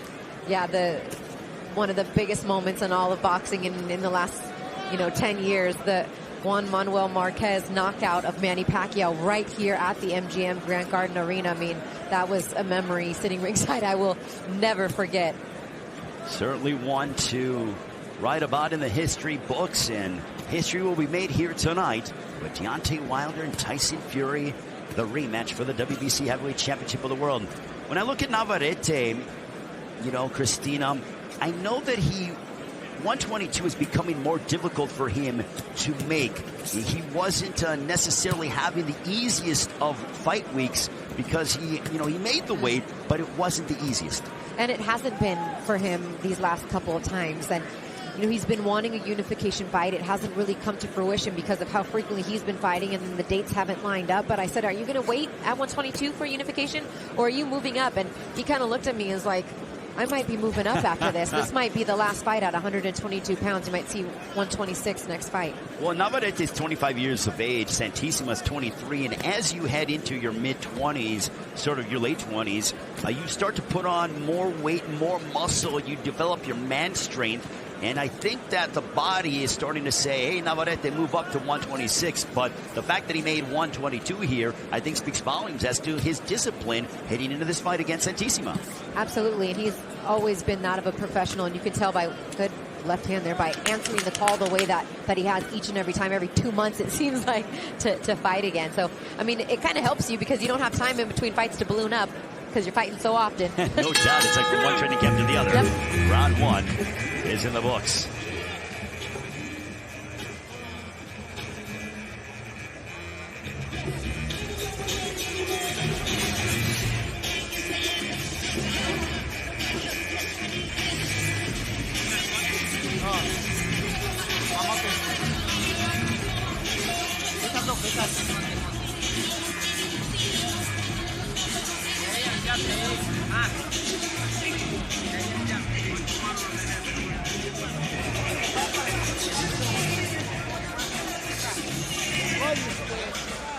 Manuel Navarrete, trained by Pedro Navarrete Jr. That is part of his cousin, former pro super featherweight, as well, retired in September of 2016. So the Navarrete family is a fighting family. Round two, this one is scheduled for 12. The WBO Super Bantamweight Championship of the World is on the line. And Christina, when Santissima we asked him how you would describe Navarrete, he said he's a slugger and a fighter. And that was the extent of it. I tried to get more out of him, but his English wasn't great. We tried. But, he's just one of those guys where in Santissima, okay, this is where I'm fighting. This is who I'm fighting. Let's do it. This is a dream opportunity for him. And like you said earlier, right? I mean, what does he have to lose? I mean, he's coming in unknown quantity and can literally change his life from quote-unquote rags to riches. And that is one of the items that I love about prize fighting. Jab comes out for Emmanuel Navarrete. Doubling up on the jab. Santissima seems to be waiting for that home run shot as he's doing a lot of upward movement but not throwing anything back to Navarrete. Yeah, and I think he's just being a little bit cautious, probably trying to feel out Navarrete, because in what I've seen from him, he does have, you know, pretty good punch output. He tends to let his hands go, obviously not against the level of competition Navarrete, so I think maybe he's just being a little bit cautious here in the first couple of rounds, as he should be. Well, Navarrete can certainly put you on the deck. He has 26 victories by knockout out of his 30 total in his professional career. Manuel Navarrete, who is 25 years of age. He's coming off of a victory on December 7th. That was against Francisco Horta by 4th round TKO. There's a good shot by Santissima as he rips to the body of Navarrete. And he likes to go to the body. That's one of the things that he does best, is working both sides of the body. So when he finally does let his hands go, I think you will see more of that body work. And Christina, one would consider, as we're under a minute to go here in the second round, but with Navarrete not having the best of weight cuts, that Santissima should be ripping the body to see how much that weight cut drained Emmanuel Navarrete. And I don't know how privy they were to the fact that it's been a rough weight cut. You know, I don't know how much of the coverage that they're watching or seeing him, but I mean, it was no stranger to anybody that watched the open workouts. If he was sitting in the fighter wings, it was a little bit dry, and it's been talked about throughout the media, but I don't know how privy that Santissima is to that. But either way, it works out well for him because he goes to the body anyway. That's part of his natural, you know, game plan. It is his bread and butter is Gio Santissima. As we approach the end of the second round.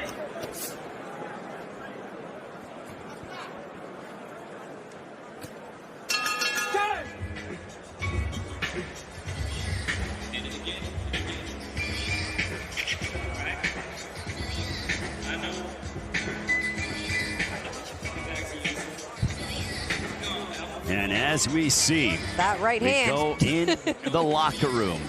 That is Deontay Wilder, the bronze bomber.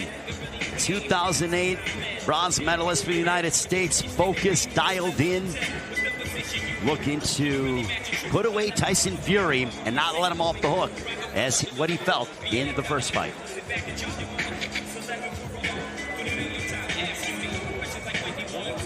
Sorry, let me have this side. Thank you.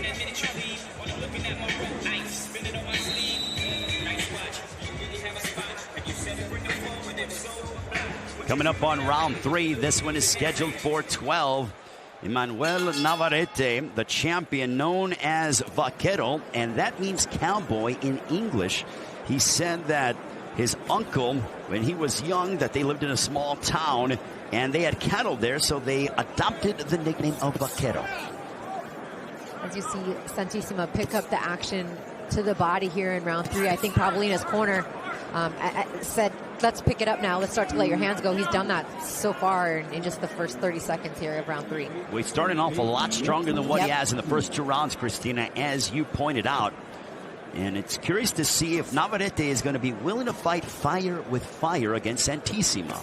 And I think he is. It's kind of true to the book on him. He sometimes sacrifices his defense to get his offense off, and sometimes has taken some unnecessary punches, but not really at the hands of anybody that he's had to worry about to this point. But his team says his best defense is his offense, so he'll definitely stand in the pocket and throw. It's just a matter of if he can take some punches from a guy that has 16 knockouts in 19 fights. Well, both men have quite a bit of power. A left hook that connected. Nice. Santissima went backwards, and I don't know if Navarrete knows that he hurt him that much. And now he rips away to the body, does Navarrete. Yeah, Santissima has that right hand held in real tight close to his body. He felt that shot. He got stung considerably, and he took about 3 or 4 steps backwards, and Navarrete took about 3 or 4 seconds, and it clicked in his mind, oh, wait a minute, I stung him, I hurt him. Just over the midway point of the third. Well, now we're starting to see that quote-unquote feeling out process, Christina, dissipate between the two combatants. Yeah, it picked up right from the opening bell of this round, but, you know, once Gio gets tagged like he did to the body there by Navarrete, now he's reverted right back to that shell a little bit more on the defensive than he was in the first half of this round. It's like, okay, now we're in something. Yeah. And you'll see as Gio starts to let his hands go, Navarrete will do the same. I mean, he won the first 2 rounds arguably just off using his jab. So he hasn't really had to open up more as he does now in this exchange. There's an overhand right that was blocked by Santissima. Both men starting to let their hands go more. You know that the super bantamweight division, an exciting division here in boxing. Ray Vodka is also a world champion within the division. There's a left hook by Navarrete as he pushes back Santissima. A right hand spraying the Filipino as well. Oh, Ray Vargas versus Emmanuel Navarrete would be a great matchup. I think it would be just bombs away. Yes. And you need to put that fight in Mexico. Both men are Mexican champions. So good. And Navarrete is quite popular down in Mexico. He's been featured on national television several times with his fights. A left hook to the body, but answering back to Santissima. Look at this action as we conclude the third. There we go. Heating up a little bit here, last 10 seconds. That's what the fans want to see. That is the end of the round. We are live here in Las Vegas. The MGM Grand is the epicenter of the sporting world as the WBC Heavyweight Championship of the World is on the line as Deontay Wilder looks to make his 11th successful title defense, which would surpass the late, great Muhammad Ali. But tonight, he must rendezvous once again against Tyson Fury, the rematch from December of 2018. You know, Christina, it's almost, we were talking about it off air, but you and I have been here since Tuesday. The grand arrivals were tremendous. What a response for both fighters. The press conference on Wednesday. Yesterday, the weigh-in was sold out here at the MGM Grand Garden Arena. Finally, we are here to fight night. I know, it was so crazy yesterday at the weigh-ins. I didn't know this because we were inside and you were on stage working, but they had to like shut the doors and like lock people out. They would not let any more people, and even media, they were at capacity for what they expected for the weigh-in. So just a testament to how many fight fans are out here, and you saw Bob Arum sitting there. He's been in that seat since the opening bell tonight. And you know what? Incredible. That is a guy who is constantly, with everything he's done in his career, he's still working hard and trying to sell pay-per-views and talking to fans and media. I don't know where Bob gets his energy from. It's amazing what he's done. He's a living legend, and I'm really glad he's getting his kudos and his roses and everything while he's still there, because he absolutely deserves it. He said, you know, from promoting Muhammad Ali to now promoting Tyson Fury, I mean, what a legend that man is. Oh, absolutely. And you know what? This has been a joint venture, and great to see everyone working hand in hand with one another. But right now, speaking of hands, Navarrete is looking to land a big shot upon Gio Santissima, but Santissima comes right back, going to the body, and the action intensifying. Yep. Those looping hooks that come from Navarrete is really the book on him, and then to the body goes Santissima, which is his game plan as well. So, I mean, it gets exciting. You feel the energy pick up when they exchange, but Navarrete getting the job done primarily just off using his jab. And that's a great point as he connects with the left hook upon Santissima. Navarrete in this fight is fighting a consistent pace. Santissima is fighting in spurts as he connects with the right hand, but Santissima has to get going with more punches and bring more pressure to Navarrete, because it will be a detriment if he allows Navarrete to dictate the pace. Yeah, and you don't want to dig yourself into a hole against Navarrete where you have to just let it fly and go for a knockout. I mean, if he was doing well and had some success when he worked the body and let his hands go, he's got to get back to doing that. Santissimo, I mean, he hasn't really jabbed much at all. Well, he's waiting for that big home run shot, and Navarrete steps in with the sweeping left cross. Oh, there's a big shot! Oh, my goodness! Navarrete was hit. He stumbled back with the ropes, Christina. He could have been off balance, but it certainly appeared like Navarrete was hurt. Oh, it passed the eye test to me and you, and probably to the judges, too. That was a really nice punch that landed off balance or not. That landed flush. That was a solid punch. The best punch of the fight so far for either fighter. Well, we look forward to revisiting that in between between rounds. What a shot from Gio Santissima from the Philippines, making his United States debut here tonight with an opportunity of a lifetime to take home the WBO Super Bantamweight Championship of the world. As Navarrete, that was a beautiful combination. He threw a left followed by a right that snapped back the head of Santissima. Fight of moments as the action is heating up here in Las Vegas. We are a third of the way through this world title matchup here at 122 pounds.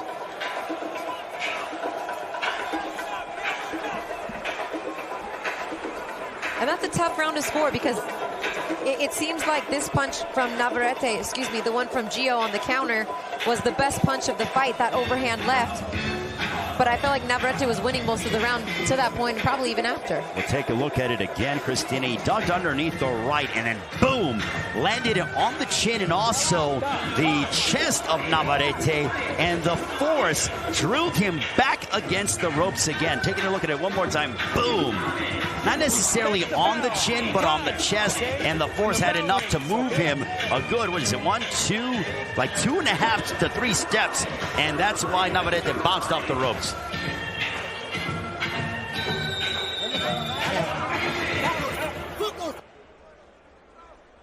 Well, you would gather to think that punch gives Santissima confidence heading into the middle part of the fight, because now he knows he can hurt Emmanuel Navarrete. Sure, and let's see if he can build on that momentum. He started round 4 strong, I think it was round 4 that he came out letting his hands go. I mean, he needs to continue to do that. He's got to make Emmanuel Navarrete think. And if he's just standing there not letting his hands go, you're just going to let Navarrete work off that jab. He'll pepper you with that all night and win rounds. Well, we discussed it about a round or two ago, Christina, that Santissima has to be more active.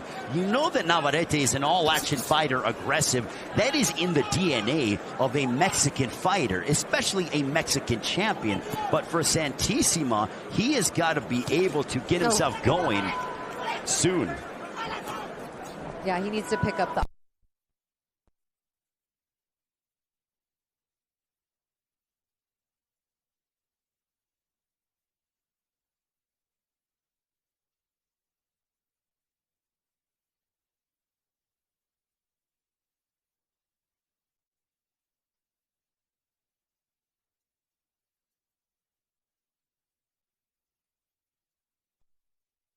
Flush for the champion. There's a left hook by Navarrete. Left hook upstairs for Santissima.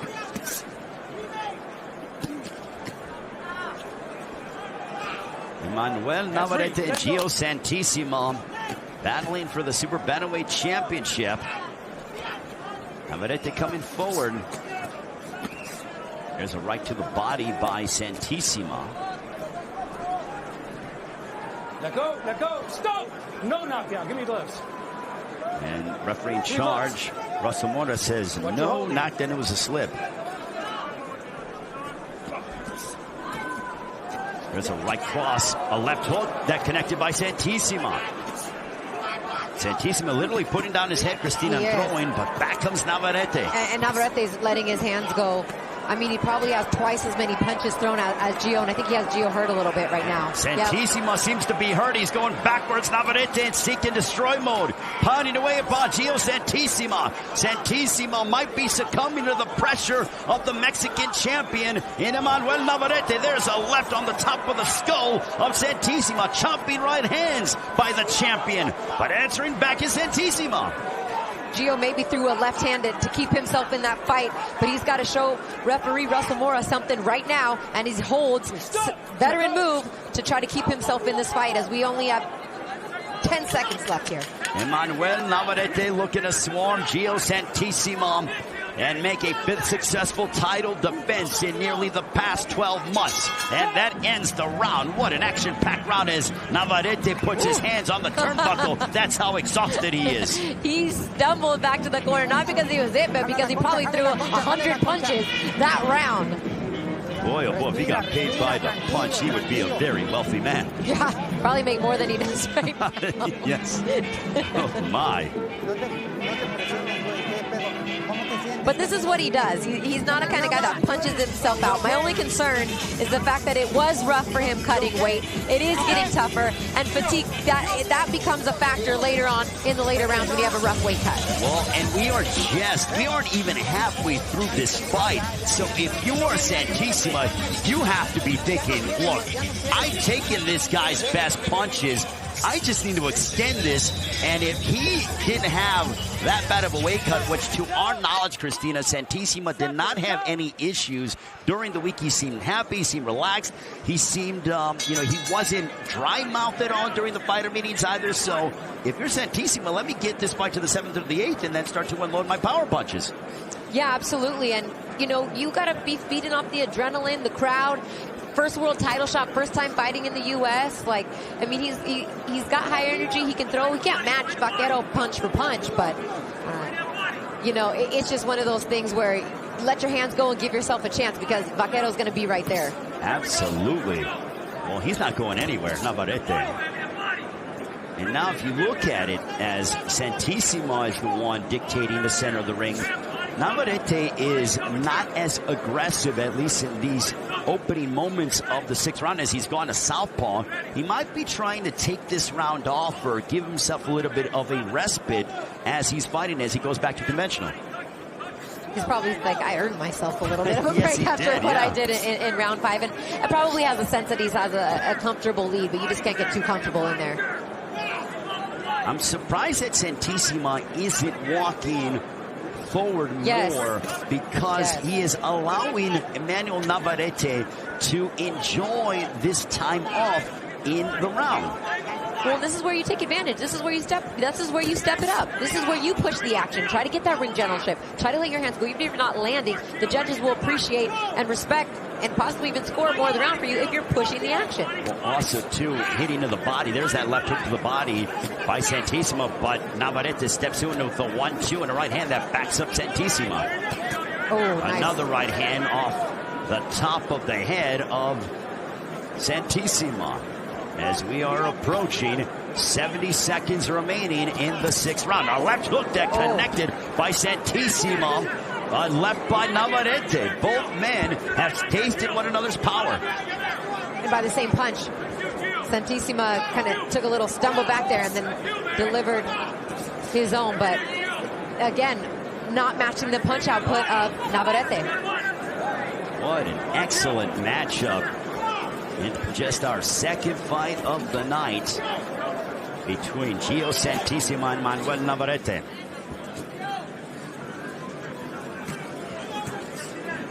There's a right to the body by Santissima. Again, the corner of Santissima should be telling him, hit the body of Navarrete. This guy is getting tired, and he's obviously a pressure fighter, but look, attack the body to see if you can slow him down. And I can take a peek at the CompuBox numbers right now, and it looks like in that round 5, Emmanuel Navarrete threw 120 punches in that round, 106 power punches. I throw 12 punches at the heavy bag in 60-second increments, and I'm exhausted, much less 120. Well, and that's in comparison to only 27 power punches of Santissima. Unbelievable, and we are halfway home. Santissima's total punch output is not even half that of Navarrete in this fight.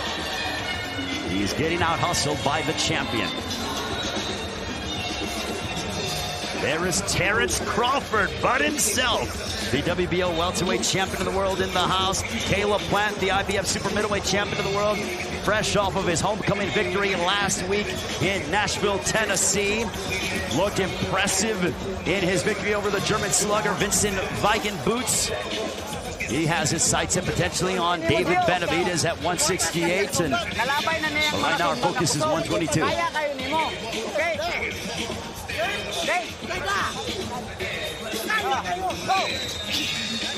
Okay. Seconds out.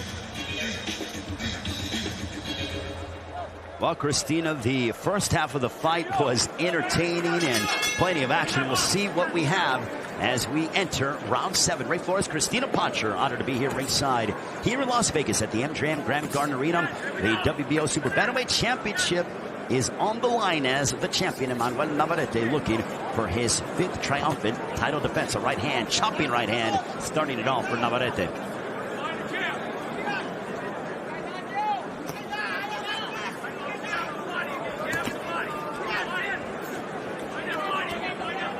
And Navarrete goes to southpaw, and he uncorks a straight left down the middle. 2 of them in a row there. It's working for him early, giving Gio Santissima a different look. Has fought most of this fight in the orthodox stance, but 2 nice 1-2 punch combination in the southpaw stance. There's another strong left hand. It's almost ambidextrous is Emmanuel Navarrete, and I think that serves him well because for a young fighter, he's probably thinking, what is this guy doing to me? And it takes him a little while to process these different looks, especially when you are starting off and you are typically a conventional fighter. It's not like Santissima prepared for a southpaw in this fight. There's a right to the body by Santissima to Navarrete.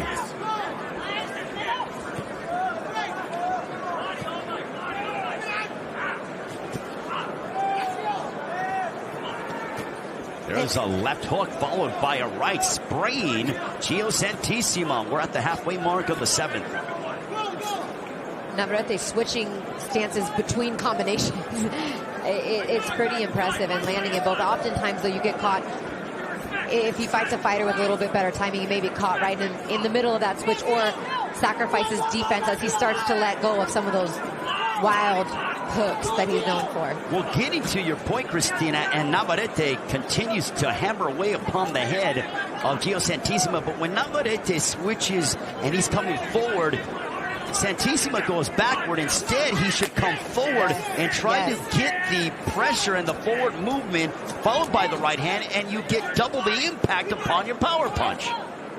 Yeah, something when he watches his tape back that he'll have to make a mental note of, that he needs to work on in the gym, especially because sometimes Navarrete is caught, standing straight in front of him with both feet not even at an angle because he's in between switching. But what I'm impressed by Navarrete, and there's a right hand that connected for Navarrete, is he has these subtle head movements. So he knows that Santissima is a power puncher, but he has these little slight head movements and these slight feints that make it difficult for Santissima to connect upon him. And the problem with Santissima right now is that he's fighting primarily going backwards, and he's not as comfortable letting his hands go in that from, off his back foot, retreating backwards.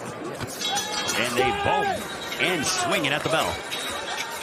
Here in Las Vegas at the MGM Grand Garden Arena, no stranger to holding World Championship matchups. And this one is a big one for the WBC Heavyweight Championship of the World. Deontay Wilder puts his title on the line against Tyson Fury.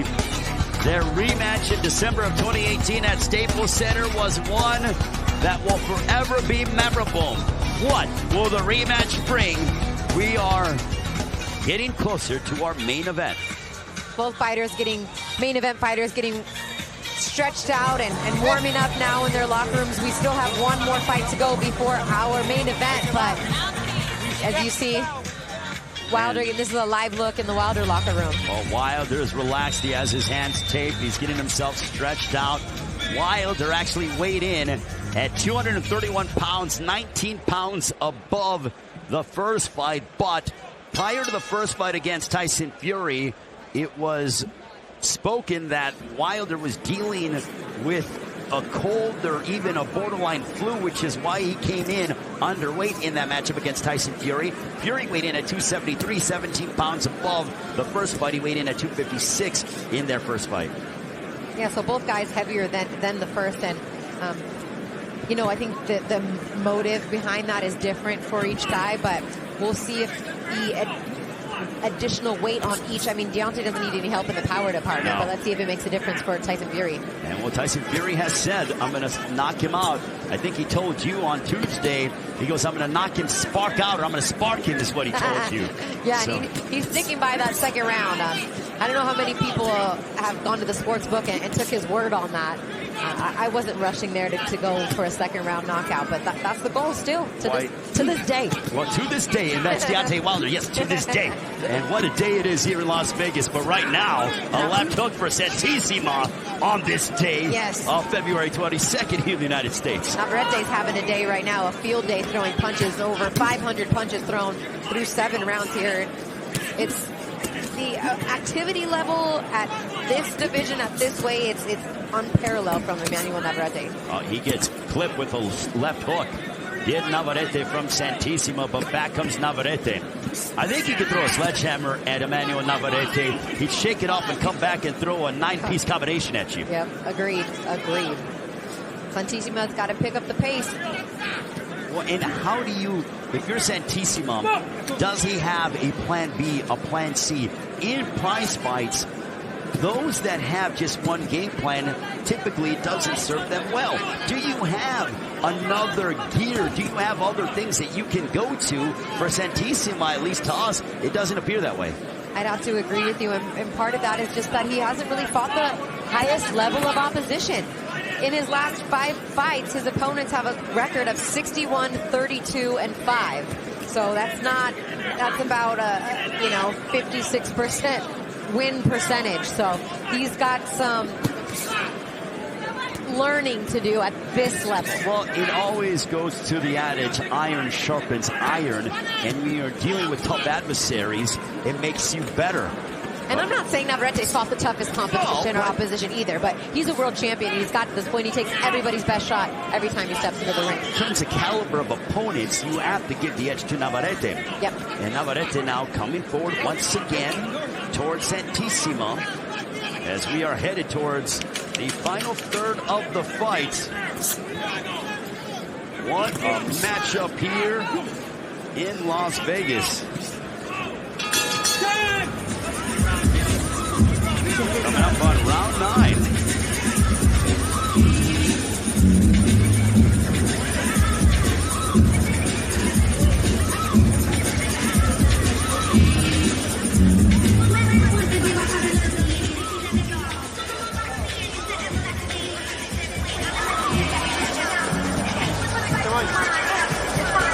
The crowd's starting to fill in real nice here.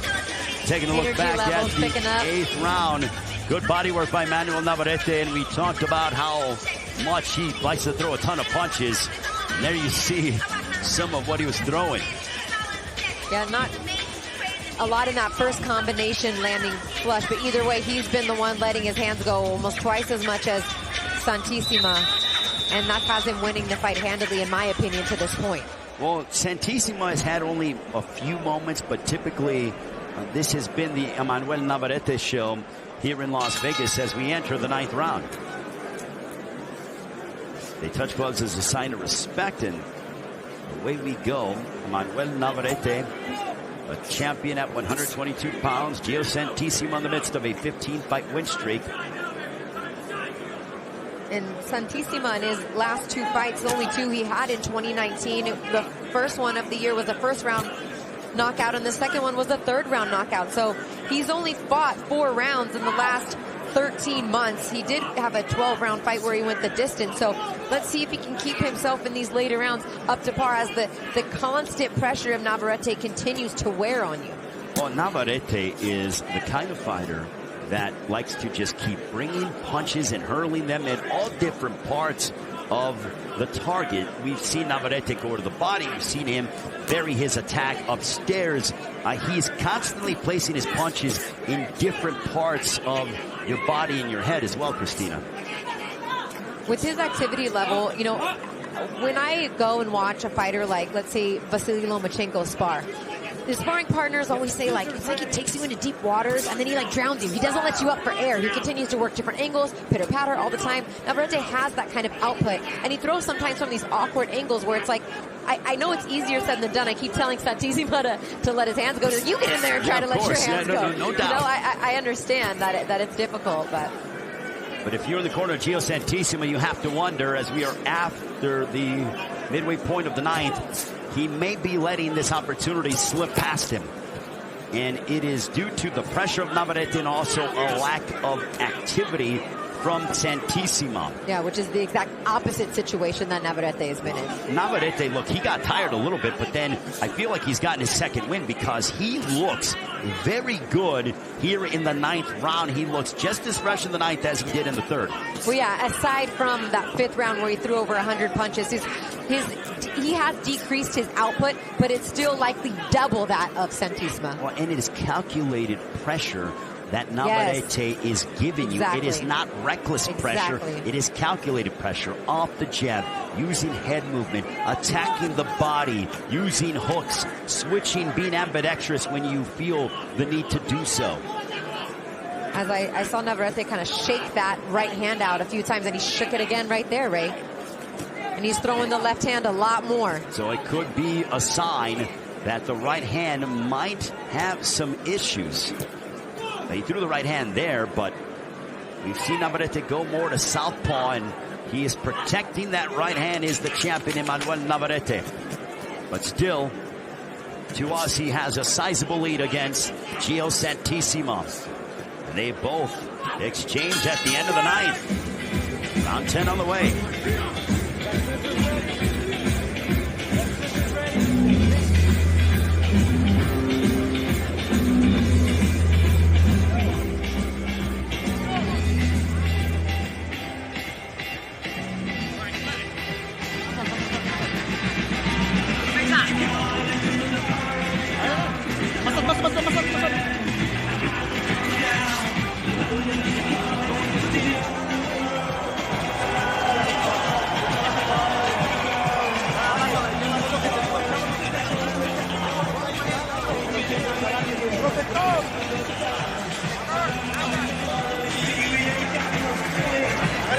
They're showing some of the star power in the building already. Yes, Jerry West in the house. And my son's favorite, Steve Harvey. Oh, wow. My son loves Family Feud. He's only 2 years old, but he knows how to say Steve Harvey. Steve Harvey, the outstanding comedian and host. Oh, there's my man, Magic Johnson. Magic Johnson, the LA Laker great. Big boxing fan. Absolutely. Hey, these guys know how to bring the stars out, don't they? Well, I'm sure we're going to see a litany of it. I saw Jalen Rose yesterday at the weigh-in. He looked like he was just a kid in a candy store enjoying all of it. Yeah, he's a big boxing fan, and I mean, it's like a throwback, right? These guys have throwback personalities, throwback styles, and that's how it used to be. Big fight night, Caesar's Palace, people get dressed up, sitting ringside was like the place to be in all of sports for a mega fight. Well, that's what we're here tonight. Yep. This is the place to be. We are in the epicenter of the sporting universe tonight. The heavyweight championship of the world on the line. Errol Spence, Terrence Crawford sitting just a couple of seats away from each other. Take a look and at that. Is that a sign of things to come? One can only hope. I know we're supposed to be calling this action in the ring right now, but I couldn't help but notice them sitting just maybe a row in front of each other, but seats apart. Look, that gets me a little excited, Christina. I'm just saying, it's giving me a little bit. It's giving me ideas, but the idea right now for Emmanuel Navarrete, keep doing what you're doing, and for Santissima, he's got to think of other ideas to try to solve the puzzle that is the world champion. And I don't know if he has any other ideas. I mean, you mentioned it earlier, taking a plan B, a plan C to do something different, and other than let his hands go more, I mean, he's not really working off the jab. He's keeping that kind of herky-jerky movement style to try to keep Navarrete on his toes, but Navarrete's calm with just popping his jab out there and winning the rounds just like that. Santissima is spending more time expounding energy upon his upward body movement and isn't throwing. He has gone about 20 to 30 seconds without throwing a single punch, but he's probably had about a good 20 to 30 movements in his upper body. That's not going to win you a world title fight, especially when you are the challenger. I don't think he's landed one punch this round, to be honest with you. There's a right hand for Navarrete backing up Santissima, and an uppercut for Santissima. Finally threw a punch, but back comes Navarrete, throwing 7 or 8 punches. Look at the champion go. And we had some concerns about that right hand. He is throwing it, but it's really been the left hand that's been doing a lot of the damage as he throws 5, 6, 7 left hands, gets in 2 right hands in there. It's phenomenal work rate from the champion right now. A left hook by Navarrete as he's bullying now. Santissima has his back on the rope. Santissima trying to tie up Navarrete. springs loose from him, and then he unloads a right hand right on the chin of Santissima. The pressure really starting to get to the challenger from the Philippines. And I think I got word that maybe the wrap on the right hand of Navarrete is a little bit loose, perhaps. They're not really saying whether or not he thinks he heard it or not, but perhaps that's why he was shaking it out. But I guess we'll find that out later. And Navarrete with a left and a right on the top of the head, and that ends the 10th round. We are headed towards the championship rounds.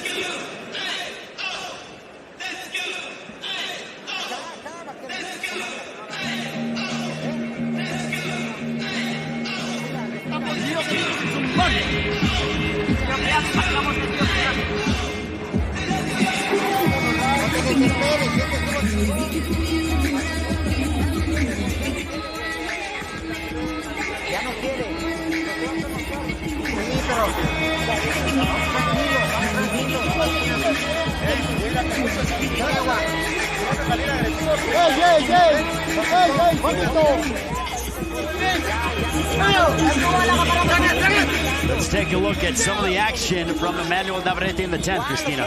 Oh, no big deal. Just a 10-punch combination from Emmanuel Navarrete on that exchange. 2, 3 right there. 4, 5, 6. I mean, he is incredible. It's like, oh, you want an 8-piece? You want a 10-piece? No Here you go. Spicy, not spicy.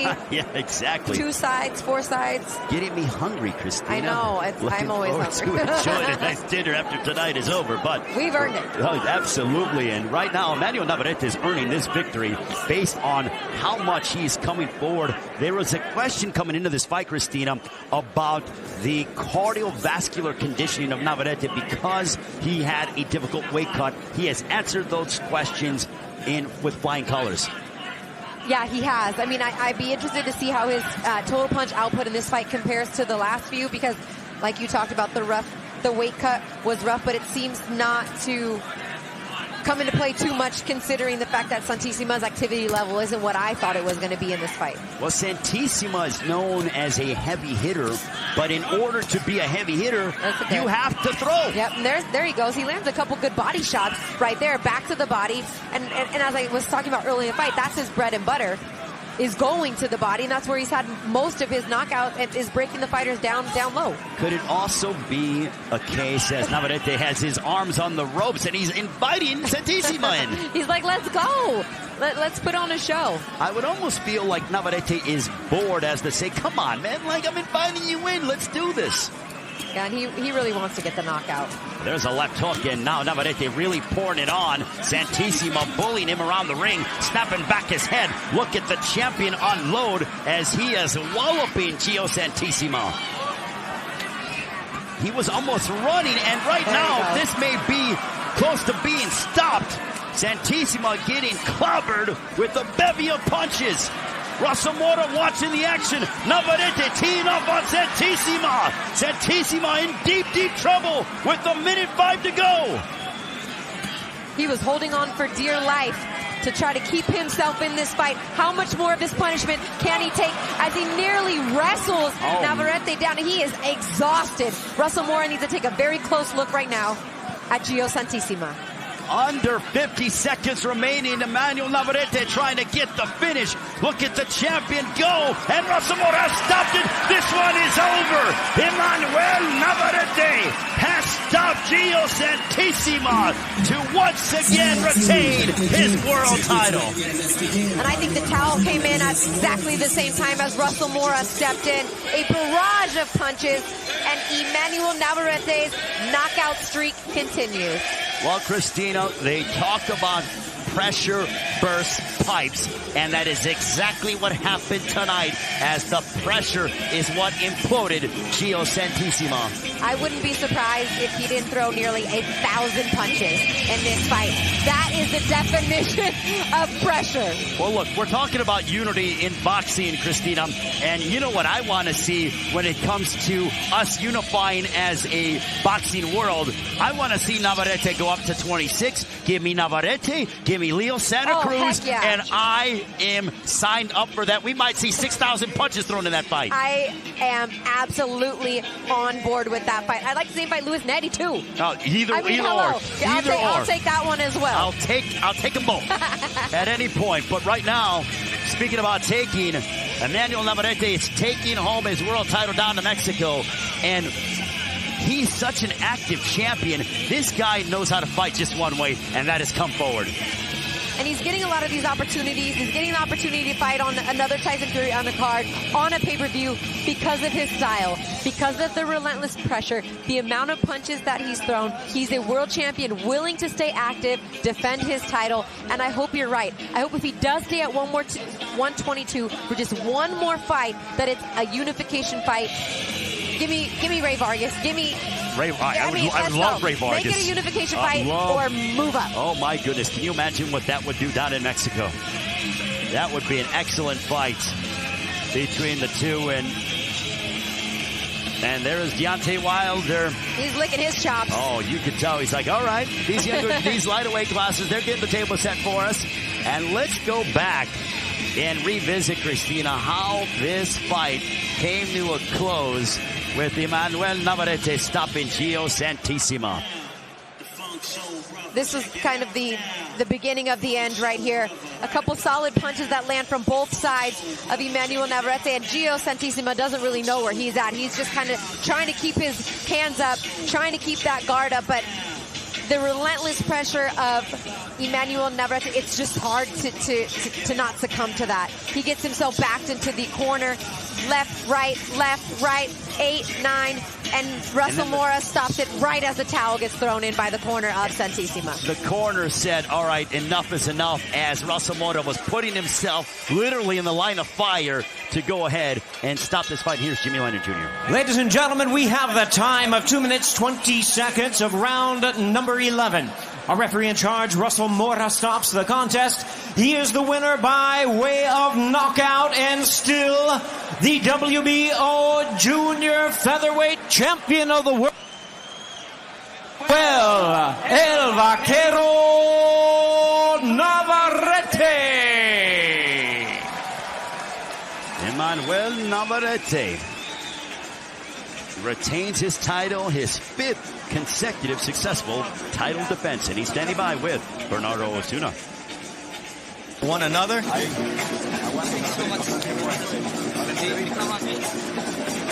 Emmanuel, duraste 11 episodios. ¿Qué pasó con la mano? ¿Cuál fue la situación con la mano? What happened with your hand? Un golpe feo, un golpe como de costado, me lastimé el pulgar derecho, pero teníamos que defender el título con todo corazón, ¿no? I hit him weirdly with my right hand, and I did hurt my thumb, but I had to, plow through it and get the victory tonight. Quinta defensa de tu corona mundial, todas ellas por la vía del cloroformo. ¿Qué fue distinto en esta pelea? Porque duraste. Your 5th world title defense, all of them have been stoppage wins. What took you so long? Because he was a tough guy. Sí, así es. Gracias a Dios estamos aquí en Vegas realizando lo que es la quinta defensa del título mundial. El vaquero, me siento muy agradecido con toda la gente que me ha apoyado. Y yo creo que la pelea duró mucho porque San Martín es un filipino, un guerrero que no se muere sino en la raya. I'm extremely excited to be fighting again here in Las Vegas, making that 5th world title defense on the grandest of stages. And the fight did take a long time because I had a very tough opponent in Santissima. Joe, we'll send it back to you. Thank you very much, Bernardo, and what a victory for Emmanuel Navarrete, his 5th successful title defense, and you heard Bernardo say all of them by stoppage victories, and let's go back and see how it all went down, Christina. It went down much the way it started, aside from that one punch that you saw in that highlight, which was the highlight of the fight for Santissima. It was just the relentless pressure, high punch output of Emmanuel Navarrete. And really, Ray, it was a lot of work up top to the head. Not a lot of body work that Navarrete had to do in this fight to get the job done. He gave credit to Santissima, said he was a tough opponent. Even hurt his hand, his thumb a little bit. I think 7th or 8th round in the fight. Was able to finish strong, get the stoppage in the 11th round. Successful 5th title defense in the last 12 months. I mean, talk about a fighting champion. absolutely remarkable with what we've seen from Emmanuel Navarrete. Well, we continue to inch closer to the WBC Heavyweight Championship of the World, featuring Deontay Wilder, the Bronze Bomber, putting his title on the line against Tyson Fury in their rematch. Fight week, you and I have been here since Tuesday. What a week we have had. The energy, the fanfare continues to build. Let's take a look back on how this week has happened here in the fighting capital of the world. It is unquestionably boxing's greatest gift. The magnetic intrigue, undeniable wonder, and endless fascination that the greatest matchups can provide. As they approach, there's anticipation to be savored. And of course, extraordinary stories to tell. Start this tale as one of unfinished business.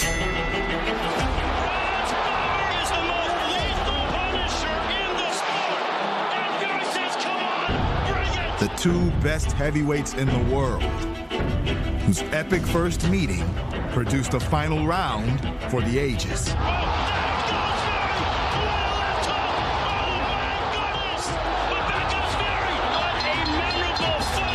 The decision was a draw, and that only intensified the hunger for a sequel.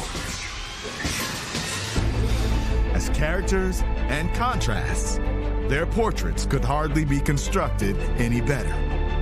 One is a towering American who walked into his first gym at 19, armed only with the desperation to survive and to care for his family, and it turned out a lethal weapon that would carry him to the very top of the sport. One right hand was all it took. Across the ring, he'll find again the massive Englishman from a family that's been fighting for nearly a century. Look at Fury! Full of complex demons, but also the simplest resource a fighter can call upon: a will without any limits. It is the start of a new year in Alabama, and with that comes preparation. The WBC heavyweight champion of the world is in preparation for a new fight with a familiar opponent, and the rematch that the whole world is waiting for.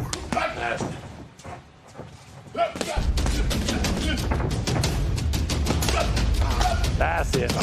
Good. One of the biggest fights in the world right now, probably in our era. To get ready for this particular fight, I came off with two dramatic, devastating knockouts.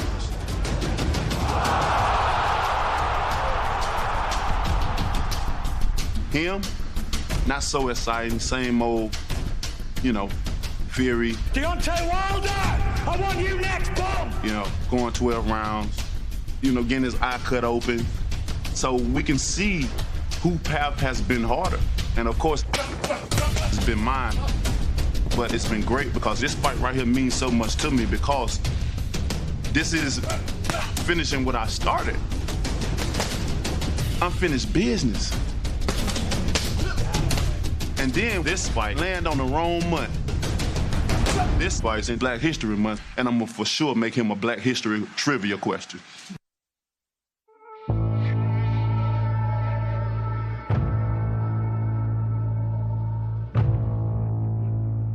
Right before this training camp, Tyson Fury made a critical decision.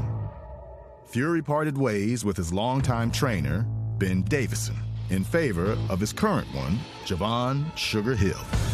We first met 10 years ago. At that time, there was 10 or 12 big heavyweight prospects around the world that were supposed to do well. And the only two left are me and Wilder out of everybody. I just thought that Sugar Hill's style and my style, remembering how we worked before, would work. He works on long, tall fighters. So I wanted a bit of American sugar to add to my cheesecake. And yeah, here we are. Been two peas in a pod. Like a house on fire. Yeah. I bring more of a technical aspect to the game on boxing. He's a tall fighter, great power, great mobility, With Tyson, it's a lot of fun teaching him how to punch with better balance to give him more power. That's one of the things that we talked about. He wants to get a knockout. A knockout is the only sure way that you know you won the fight. We all go home happy, singing and dancing. Sugar and spice and all things nice. Fury and his team have chosen not to allow any filming during his boxing training. This is a serious fight. It's not a plaything. Interviews and cameras and all that's all good. But when you get knocked spark out, then there's no more cameras and no more interviews. So that's what it is. That's why they're not allowed in the gym and all that. Because I'm not here. I'm not a movie star. I'm fighting for my life here. And it's all distracting. And I don't need it. So that's why we're dead sat and no cameras. Now you've seen my home. You wouldn't mind getting out of here? Thank you. You know where the door is. Let yourself out. Get out of the kid. Oh, yes. As we're back inside the MGM Grand Garden Arena, one more fight to go before our main event, Deontay Wilder versus Tyson Fury. And one of the big questions that a lot of people have is how has that cut above the right eye of Tyson Fury healed up since the Otto Wallin fight? Let's take a look back to September 14th, 2019.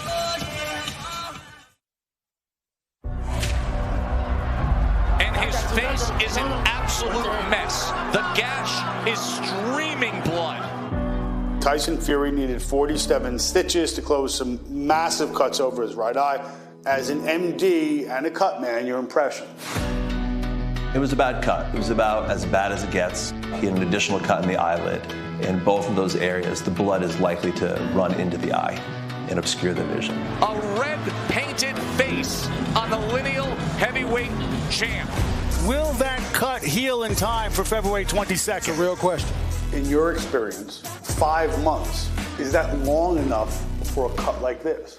It feels like enough time has passed to have reasonable strength to the area, meaning he's not going to get hit with some light punches and will reopen. The area is still never going to be as strong as it was originally. Stitch Duran, the guy Fury hired for this fight.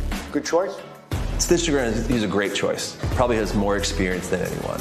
He has great economy of movement, meaning he knows exactly what he needs to do in exactly the right order to get the most done in the least amount of time. If I open that eye and it's like that, it's going to be bad news. Everyone's going to be nervous on his side, and they should be.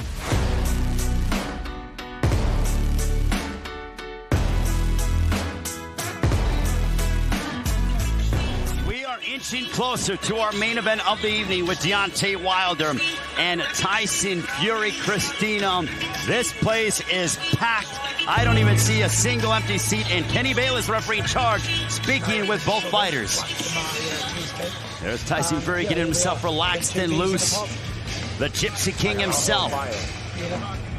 And they're watching a live feed of what we're watching too. It's pretty unique, Yes. that they've been able to keep track. And there's him in his underwear, which, we've become accustomed to seeing with Tyson Fury. That's just how comfortable of a human being he is. But one interesting thing to note in that piece about the cut is the doctor saying it's never going to be as good as it was before.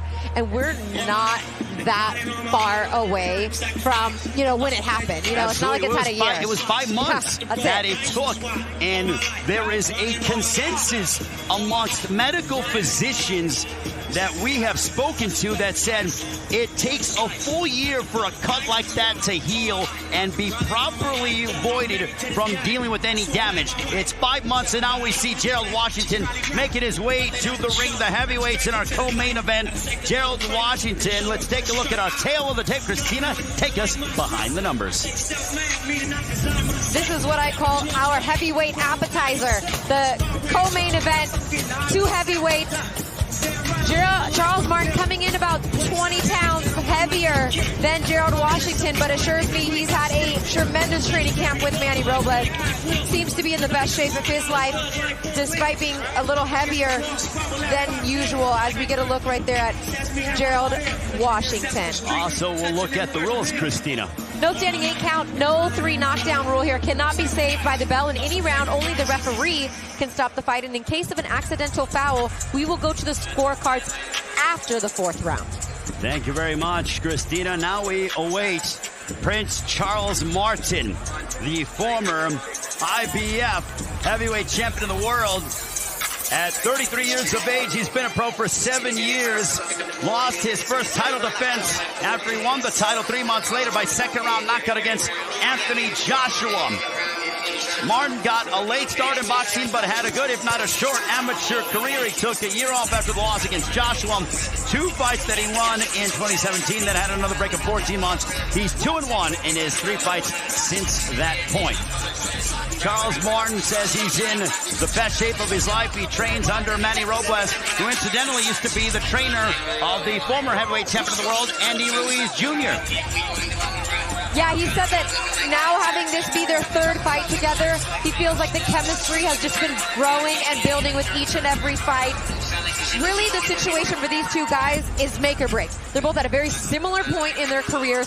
Both want to get back to world championship, at least contender status. This is an IBF title eliminator, so a lot on the line for both of these guys in tonight's fight. And getting the platform of a co-main event on a card of this magnitude is absolutely a wonderful opportunity. Who is going to be able to gain the victory? Here's Jimmy Lennon Jr. Ladies and gentlemen, from the MGM Grand here in Las Vegas, we present a heavyweight special attraction in the ring, brought to you by Bloodshot, starring Vin Diesel, in theaters March 13th. And proper number 12 Irish whiskey, the finest, the tastiest, the smoothest liquid gold in the world. This bout is sanctioned by the IBF. The president, Darryl Peoples, introducing our 3 judges. Scoring from ringside, we have Tim Cheatham, Eric Cheek, and Max DeLuca. All right, fans, here we go. 12 rounds of boxing in an IBF heavyweight world title eliminator. Introducing to you first on my right, fighting out of the red corner, wearing white trunks with red and gold trim, hailing from Vallejo, California. He weighed in at 236 1/2 pounds. His record stands at 20 wins, 3 losses, 1 draw, with 13 wins coming by way of knockout. Please welcome the world-ranked heavyweight contender known as El Gallo Negro, introducing Gerald Washington.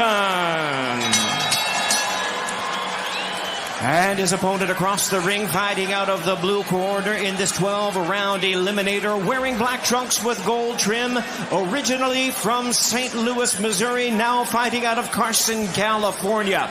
He weighed in at 254 pounds. His record stands at 27 wins, 2 losses and 1 draw, with 24 wins coming by way of knockout. Here is the former IBF heavyweight champion of the world, introducing Prince Charles Martin. And a referee in charge now to give instructions, Tony Weeks. Here we go.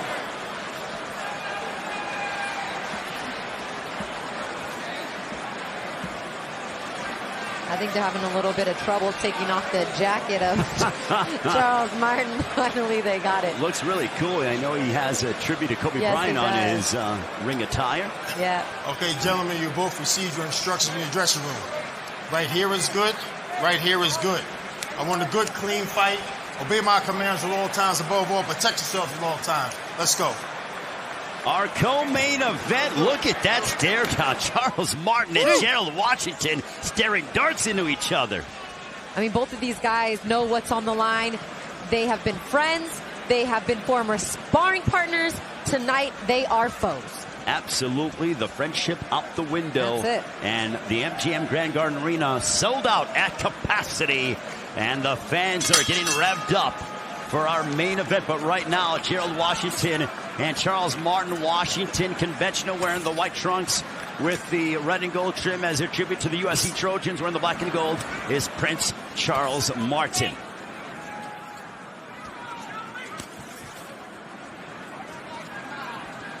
Gerald Washington having come off a victory against Robert Helenius. That was back on July 13th in Minneapolis. Charles Martin fought that night as well. He finished off Daniel Martz in the 4th round. So both men coming off of stoppage victories on the same exact night. Gerald Washington with that right hand to the body of Charles Martin. Martin has a higher knockout percentage than Gerald Washington. 80% for Martin, just 54% for Washington. But Washington is the more aptitude, or has the focus to box more than Martin. Yeah, and Martin himself too, you know, I would believe he considers himself more of a boxer than a devastating, you know, knockout puncher. But one of the things him and Manny Robles worked on a lot in this camp is boxing more. It's using the jab, trying to control the distance, because Gerald Washington can be kind of awkward, kind of unpredictable at times in some of his fights. So he can just pace himself, not look for the knockout, although he said round 4 knockout at the press conference. Yes. That's what Charles Martin says, but we'll see if that comes to fruition. But nice right hand landed there from Gerald Washington. But Gerald Washington, he's quick, and he's smart inside the ring. Former USC Trojan who played under Pete Carroll.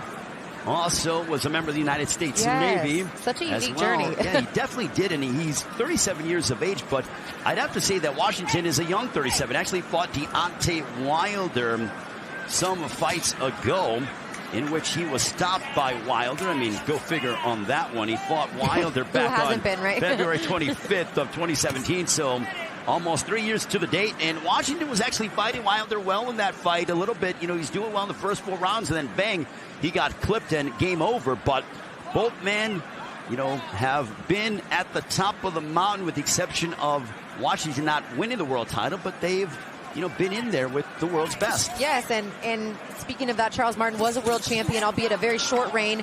Lost in his first defense just 3 months after to Anthony Joshua. But fighting in a title eliminator, that's what it does. It gets you back into position to become a mandatory for a world title shot. Well, absolutely. And nice. A couple right hands by Gerald Washington. He's coming forward, but back comes Charles Martin. Oh, here we go. Heavyweights are slugging it out. Oh, a straight left by Martin. Washington ties up. He might have been hurt. He was. His legs were ready to go right there. He had him. Martin with a straight left right in the kisser of Gerald Washington. And Washington isn't even going right to the proper corner. He went to the neutral corner, and he had to stumble over to the red corner. And I think that might have been because Martin started walking to the red corner. Oh, my. It's like ring around the corner, so to speak. That was a very interesting exchange there at the end of that first round. Let's listen to Manny Robles.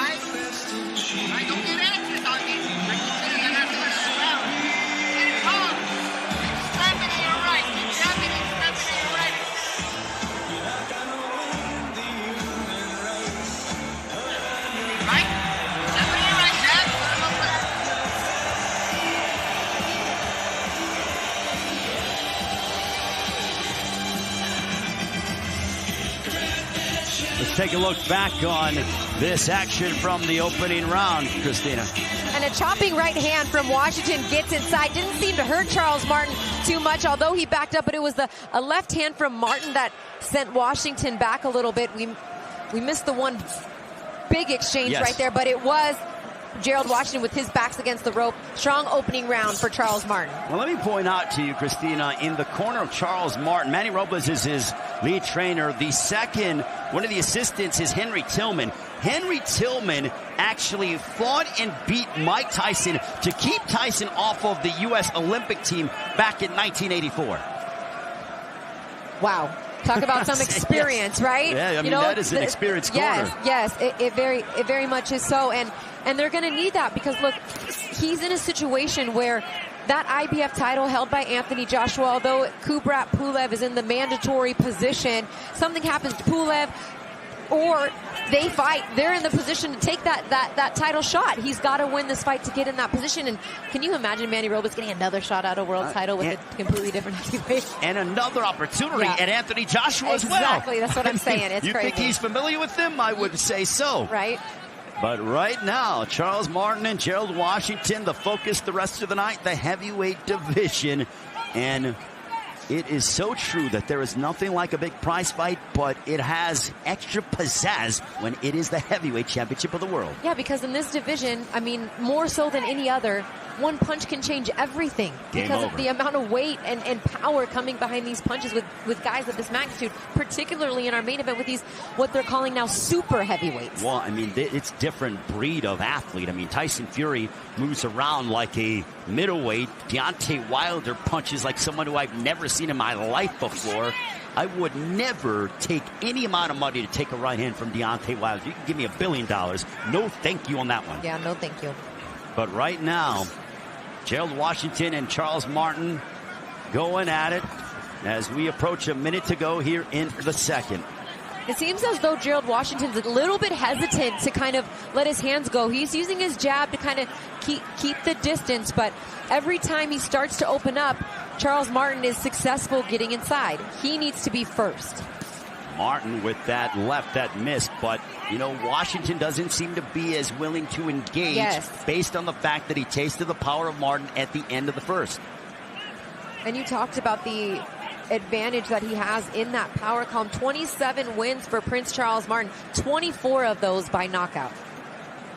That is a high knockout percentage, 80%, but a little bit shy of Deontay Wilder's knockout percentage of over 95%, the highest in heavyweight history. So impressive. Gerald Washington using his jab, trying to keep Charles Martin at bay. Martin aiming to close the distance. A right hand by Washington. A right hand that connected, stopping Martin in his tracks. Yeah, he threw about 3 awkward ones and connected on that last one. Not enough probably to win him that round, but that's more of what he's got to do. Use his awkwardness and his unpredictability to his advantage, throwing punches at different angles to try to throw off the rhythm that Charles Martin is beginning to establish.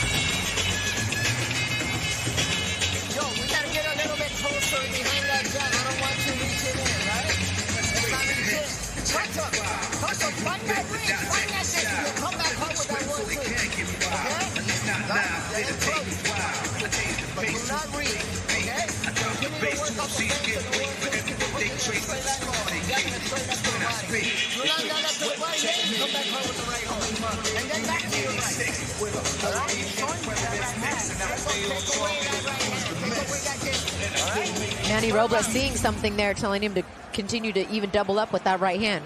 Boy, I think he sees that Washington could be susceptible to the power of Charles Martin. So when Manny Robles sees something, you have to be able to take note of that. We'll see if Gerald Washington can stay away from that right hand and use his boxing to maintain his distance from Charles Martin. And we're talking about a right hand that's a lead right hand because he's in the southpaw stance.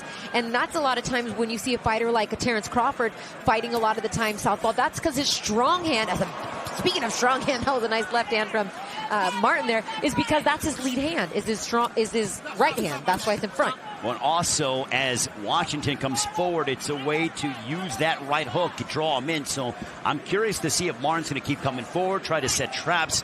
Whereas Washington, I think he needs a big punch to keep his distance because otherwise Martin is going to start to get more aggressive and close the distance. Agree wholeheartedly. And right there, as he tries to continue to move, and just a simple 1-2 punch combination sends Washington back on his heels. Well, Martin proclaimed to you during the pre-fight press conference on Thursday here in Las Vegas that he was going to finish off Gerald Washington in 4. So we'll see if that prediction reigns true. Again, still to come, Deontay Wilder, Tyson Fury, the rematch here tonight in Las Vegas. Both men unbeaten.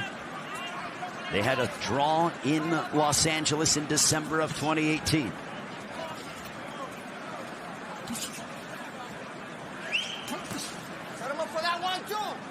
Gerald Washington doing a little bit better job of landing that right hand. Give me a double jab. Back him up. Well, you're hearing the double jab is what out of Ramon Espada, the lead trainer of Gerald Washington. Now, this is a slow and methodical that we are seeing from the heavyweights.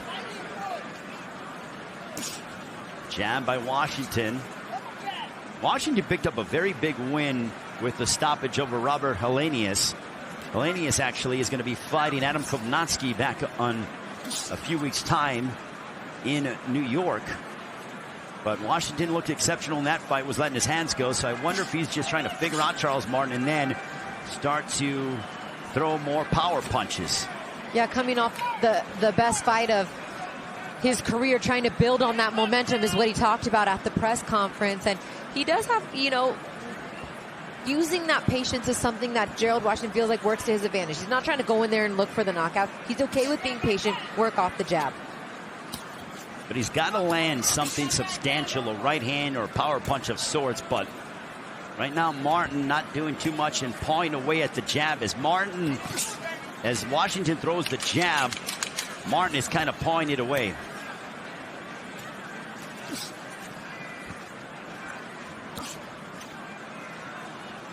And that ends the third round. I expected more of a back and forth boxing match in this than a slugfest. So we were treated a little bit. Oh yeah, we had a little bit. But here is beautiful Las Vegas, the famous fountains at the Bellagio. Absolutely love it. Las Vegas in all its pomp and circumstance.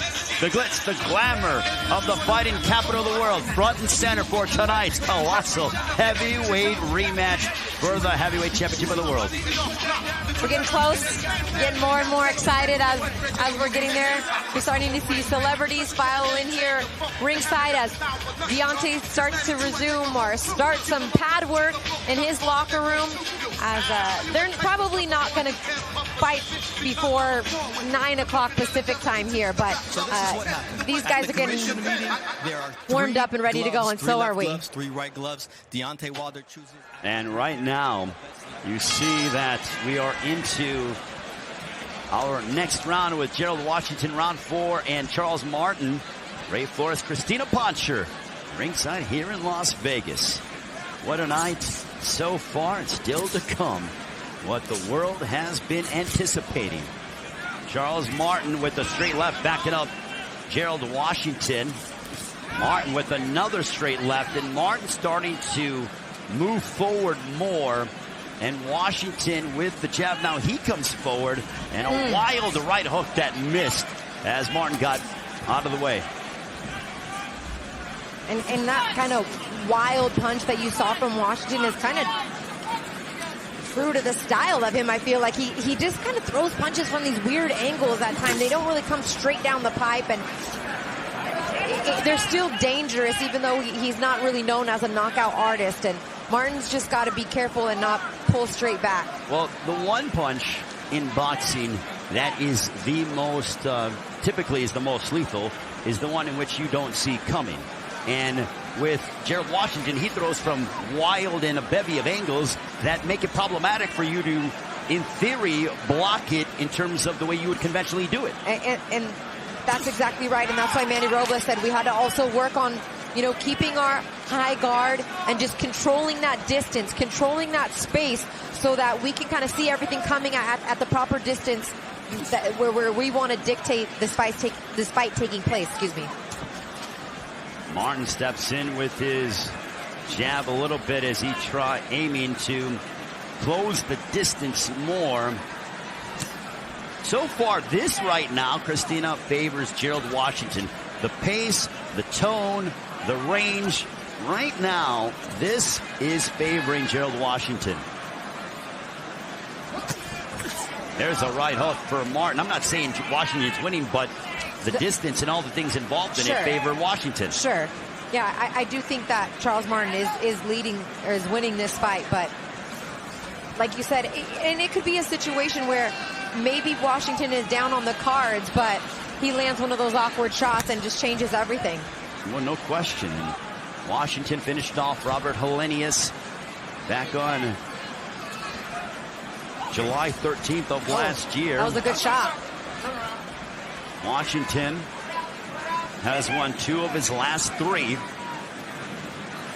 Charles Martin, he's had in his last 3 fights a unanimous decision loss to Adam Kovnowski in September of 2018, a disqualification victory against Gregory Corbin, and then a finish of Daniel Martz in the 4th round. A big shot by Martin, and Washington was hurt for a moment.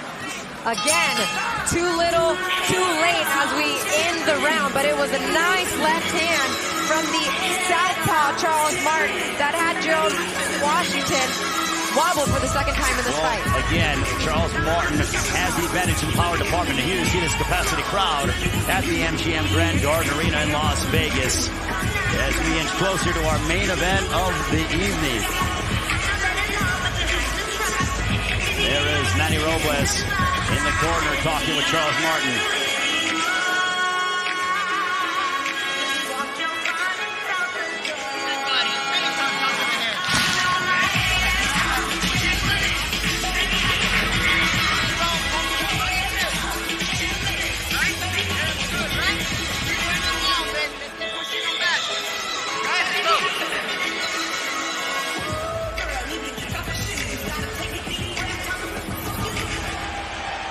Hey, Patrick Mahomes in the house. Patrick Mahomes, Super Bowl MVP. What he did with the Kansas City Chiefs this year, absolutely remarkable. Down by 10 points midway through the fourth quarter, no problem. Yeah. Goes back and leads the Kansas City Chiefs to the Super Bowl. Travis Kelce sitting over here to our right. He's they showed having fun. Draymond Green walking in the back. So the stars are out early. And what a good opportunity, too, for these two heavyweights to start to get some eyeballs on them, considering they be lining themselves up for a world title shot. Absolutely. And now Washington coming forward with a big right hand. Now Washington is starting to pick up the pace. And speaking of picking up the pace, you're starting to hear the British fans sort of get revved up because they know we are inching closer to our main event of the evening. And their man, the Gypsy King, Tyson Fury, challenging Deontay Wilder.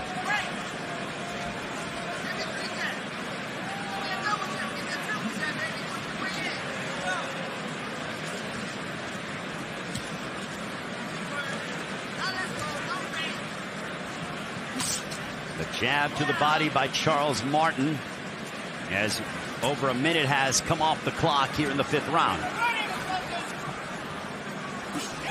Gerald Washington with the right to the body of Charles Martin. Christina, do you think that these guys are of the mindset of, let me just go out and get this win, or do you think, and there's a right hand that connects snapping off the head of Charles Martin, or are they thinking, we need to entertain because this is such a big platform and a big stage? I think it's a little bit of both. I think that need to entertain. Whoa! And speaking of entertaining, big left hand from Charles Martin. I think what I was going to say was Martin feels that, I think, a little bit more. And I feel that way because of him saying, I want to knock him out in the fourth round. Yes. And I've been a world champion. I want to be a two-time world champion. So I think he feels that pressure a little bit more, whereas Gerald Washington is looking for his opportunity. Absolutely. He's looking for his shot. He's more cool and calm and would be fine boxing his way to a decision. I feel like it's more so Charles Martin that's like, I want to take his sock off. And I want to, rip his head off in many aspects. And he wants to hit him so hard that his socks fly off. Well, I'm sure Deontay Wilder's done that to many adversaries. Yep. And Charles Martin comes forward as we are under a minute to go here in this fifth round between these two heavyweights. Washington, 37 years of age. Martin, 33. This is an eliminator fight, so the winner of this fight would, behind Kubrat Pulev, would become the mandatory. Nice right hand for Gerald Washington that I'm sure gives him confidence. Yes, that was a solid right hand, and that came pretty effortlessly from Gerald Washington. Unfortunately, they're too few and far between, I think, to win him this round or pretty much any round so far in this fight. And I believe the mouthpiece came out. Yes, the mouthpiece did come out, and that was the end of the round. So wise for Tony Weeks to go ahead and end the round.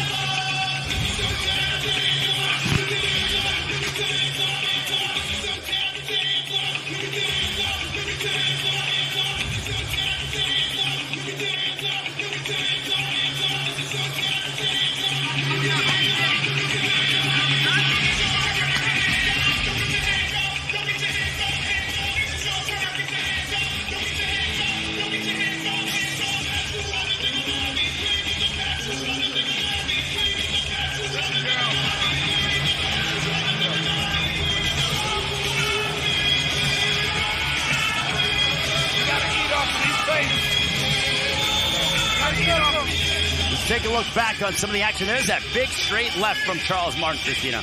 Yeah, that's the punch that had landed both at the end of the round before, last two rounds actually in the last 10 seconds. That has been a successful punch so far in this fight for Charles Martin. And Gerald Washington landed a nice straight right hand as well in that last round, but I don't think it was enough to take the round. I think it's pretty much been a shutout to this point for Charles Martin. Well, Martin was a considerable favorite according to the odds makers here. He was minus 500. Gerald Washington was almost a 4-1 underdog heading into this co-main event.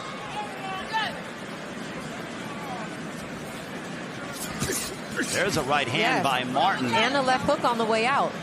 So, if you're Charles Martin, I think Martin realizes he has the advantage in the power department and is more of the aggressor. And there's a right to the midsection by Gerald Washington. Maybe Washington should be trying to do that to take away some of the air out of the lungs of Charles Martin. Yeah, he's had success when he's able to get off first and not be on the reactive. And that's not something he hasn't really taken that initiative in this fight, at least through almost the first half of this. But this round, much better.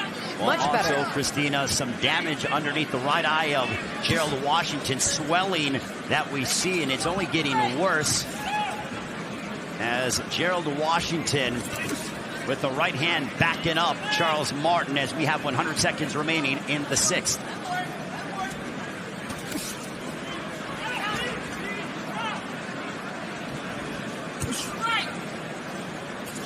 Both of these guys kind of timing their jab at the same time, just meeting each other with the gloves, trying to get off their lead hand, establish that lead foot position as Martin goes down to the body. There's a left for Martin upstairs. Oh, another down goes Washington on a big straight left. 3, 4, 5. This one is over as Charles Martin has knocked out Gerald Washington.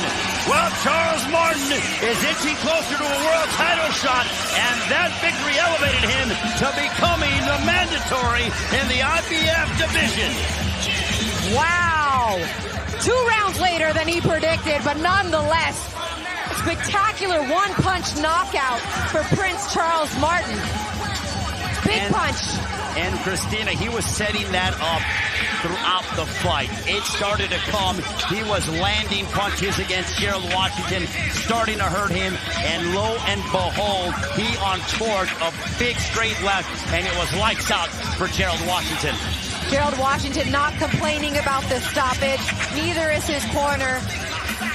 Absolute adulation in the corner of Charles Martin as he embraces with Henry Tillman, the 1984 Olympic gold medalist at 200 pounds. What a victory for Charles Martin. Big Boy, smile. did he look impressive.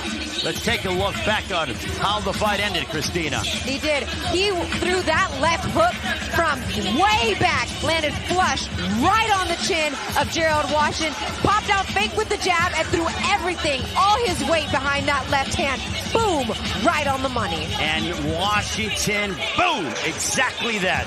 He let himself open for a brief moment, and that's all it took. And as you said, Ray, working towards landing that power left hand with the jab. He landed it a couple times, but it was at the end of each round. That was the first time that he caught him flush with plenty of time, and you just see the right leg fold of Gerald Washington. And again, taking a look at it, right on the button, and he snapped his head back off the canvas, Christina. My goodness. And Gerald, Tony Weeks. Yeah, I mean, he had got up relatively quickly, but I think that Tony Weeks didn't like what he saw on the face of Gerald Washington when he got back up. Well, getting to your point about his face, look, we see this once again. Wonderful job with our outstanding crew and the lovely, as he jumps on the turnbuckle, Charles Martin says, yeah, look at me. This is my moment. Well, and what a great opportunity for him on pay-per-view right before the biggest fight of the year, early year, I'll say. Ladies and gentlemen, we have the time of 1 minute 57 seconds in round number 6. Our referee in charge, Tony Weeks, stops the contest. He is the winner by way of knockout. The winner of the IBF Heavyweight World Title Eliminator, Prince Charles Martin.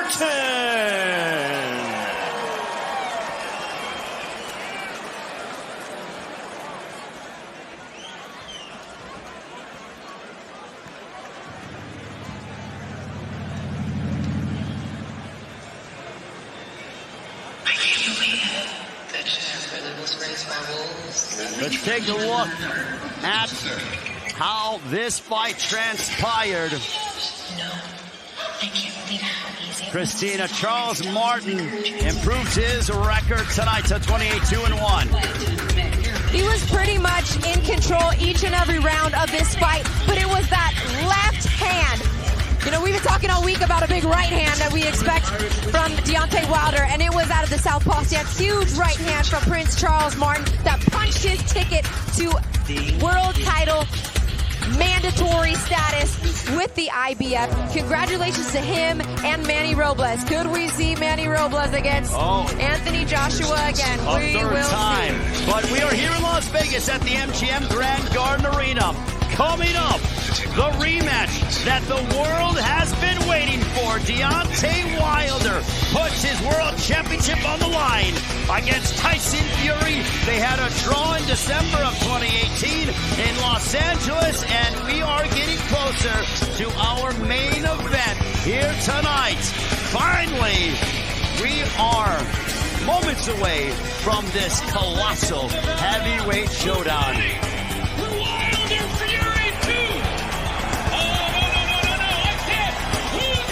Talking as we take a look at the lineal champion Tyson Fury. He climbed to the top of sports' most deeply rooted tree, the lineal heavyweight championship, dating all the way back to 1885 and the first superstar, John L. Sullivan.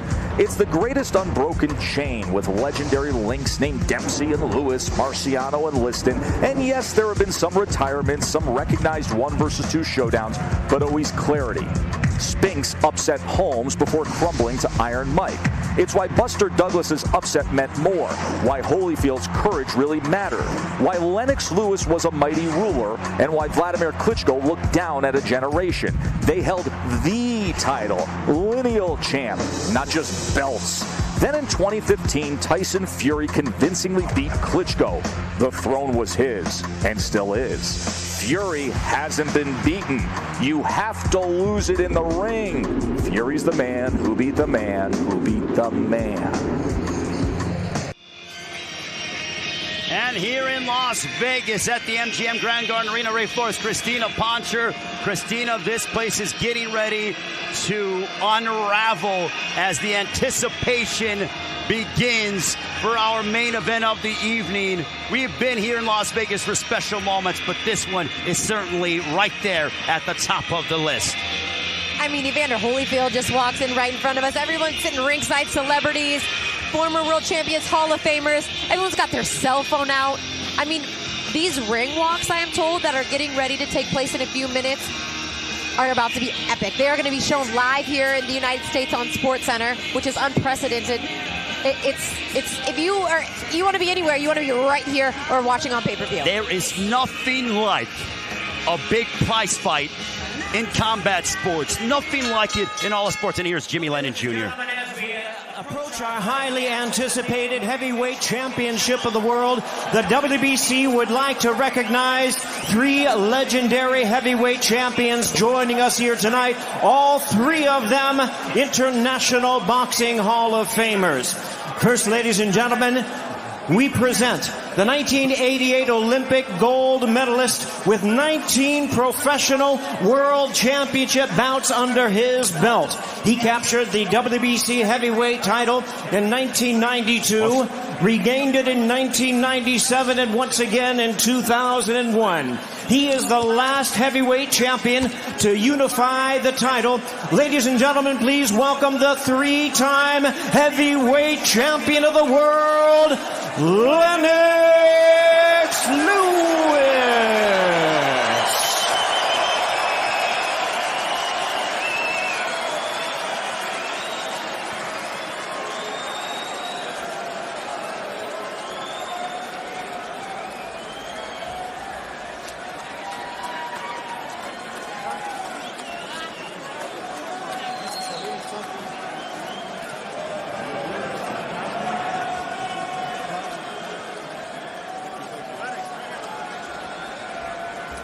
And now, ladies and gentlemen, here is the 1984 Olympic bronze medalist who won the Cruiserweight World title in 1986. He captured the heavyweight crown in 1990.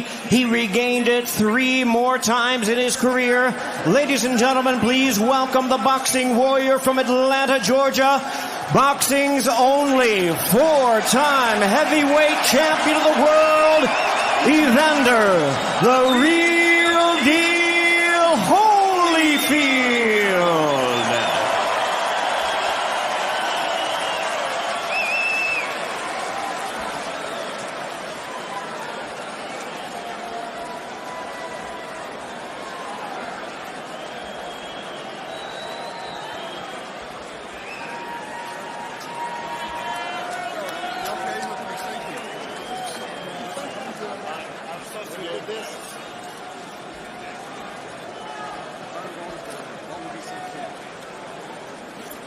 And now, ladies and gentlemen, with us tonight, the youngest man in history to ever win the heavyweight world title.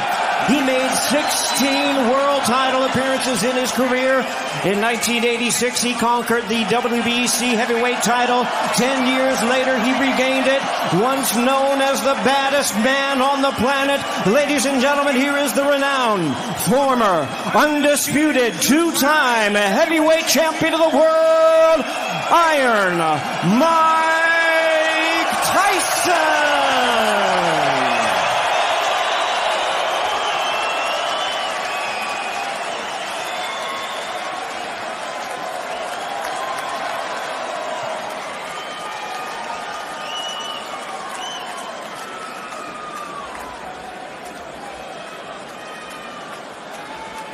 And Christina, you see the champions, Lennox Lewis, Evander Holyfield, Mike Tyson honored. But we're here tonight for Wilder Fury 2, the rematch. Their first fight was so memorable in Los Angeles at the Staples Center. That fight was memorable, but the most memorable moment of that fight, the thing that still has the boxing world buzzing, was the 12th round.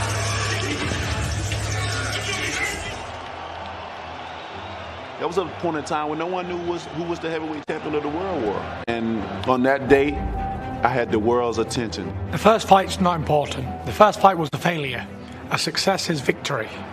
There was no victory in that fight by either man. And that's why we're having a rematch to set the straight. We were just having fun and exchanging blows. I can't go to bed at night thinking, Deontay Wilder nearly knocked me out. I haven't thought about anything for a whole year. When I connected and him laying onto the canvas, I definitely thought it was over. And it should have been bye-bye. But I remember opening my eyes and I just jumped straight up. The referee looked at me like amazed, like, are you okay? Having that experience with him the first time and looking on this time, I don't think it's nothing, absolutely nothing in the world that he can do. I'm gonna knock him out. If not, he's definitely gonna be laid out on the canvas. Honestly, heading in the 12th round, I didn't think I needed a knockout at all. I think I did just enough to get the job done. I can't go to bed at night thinking, Deontay Wilder nearly knocked me out in round 12. I haven't thought about anything for a whole year. That's when I connected right hand, followed behind the left hook, and him dropping like that and seeing his veins stretch from his neck. I definitely thought it was over. And it should have been bye-bye. But I remember opening my eyes around about 4 seconds. Get up. And I just jumped straight up. Can you continue? You want to go? The referee looked at me like amazed, like, are you okay? With that punch, I think that is the hardest I've hit someone and they've gotten up from it. It wasn't meant to be. It wasn't Wilder's time. It wasn't my time to lose. I told Fury 2 years ago that I was going to baptize him. And that's exactly what occurred. But you know, in the baptism, they always rise.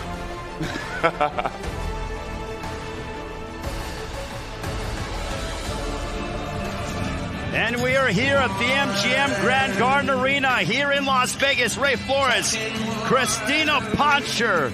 This place is reaching a fever pitch, Christina, as we saw the champions honored moments ago, and the fans are up making noise.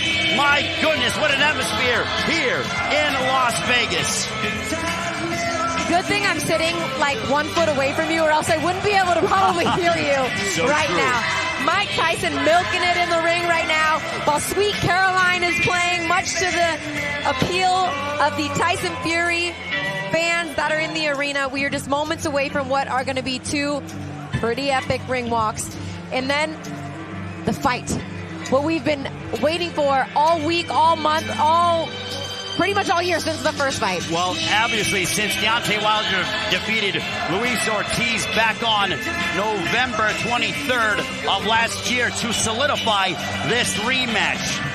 As the fans are at a fever pitch, there is nothing, and I will reiterate it, nothing more electric in sports than a big prize fight. And we have 2 of the best heavyweights in the world going to battle in the primes of their careers. This is a rematch happening, in my opinion, at the right time. Didn't marinate too long, didn't happen too quickly. Both of them had a few fights in between. It's happening at the right time for the sport, for these 2 fighters at the right time in their career. I'm so excited to see them get in there. And the consensus has been Tyson Fury has to be perfect for 12 rounds, and Deontay Wilder has to be perfect for 2 seconds. And how will it happen? Will Tyson Fury come out and pitch the perfect game, or will Deontay Wilder do what he does? Before we bring our fighters into the ring at this time, we ask you to rise for the singing of the national anthems.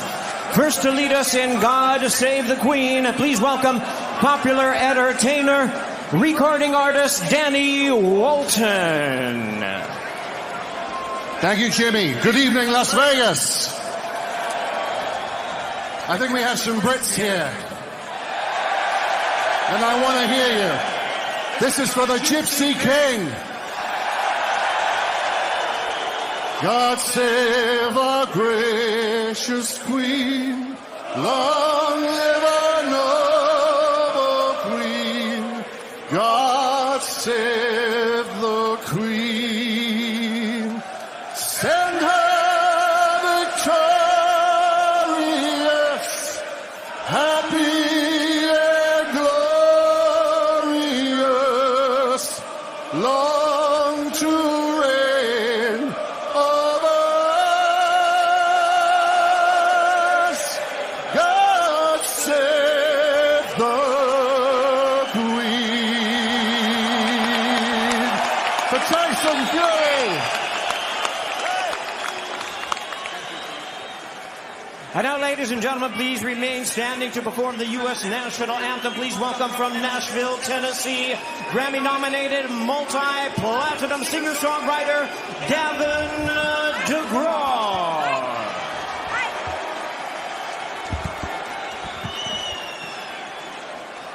How you doing? Oh, say, can you see by the dawn's early light what so proudly we held at the twilight's last gleaming, whose broad stripes and bright stars through the perilous fight.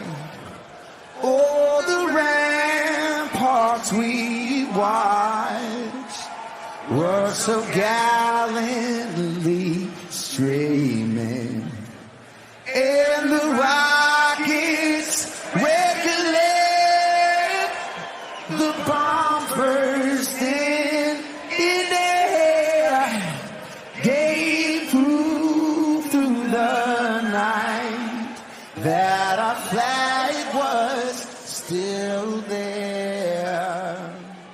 Oh, say does that star-spangled banner yet wave for the land of the free and the home of the parade? What a national national anthem by Gavin McGraw. My goodness, Christina. We are moments away as final preparations continue, as the pre-fight pageantry resumes. This is what you live for as a prize fighter, to get to this moment. Which man is going to come out victorious? I want to be a legend. I want to be an all-time great, the best that's ever done it. I train hard every day, every time I fight. I can't physically give anymore. It's a lot of hard work just to have so much power to carry around. Is it heavy? Hell yeah. This is how he trains. He wants to go extra rounds. Yeah, like a dinosaur. What are you going to do to this guy February 22nd? This is a serious fight. This is not a plaything. This fight right here means so much to me because this is unfinished business.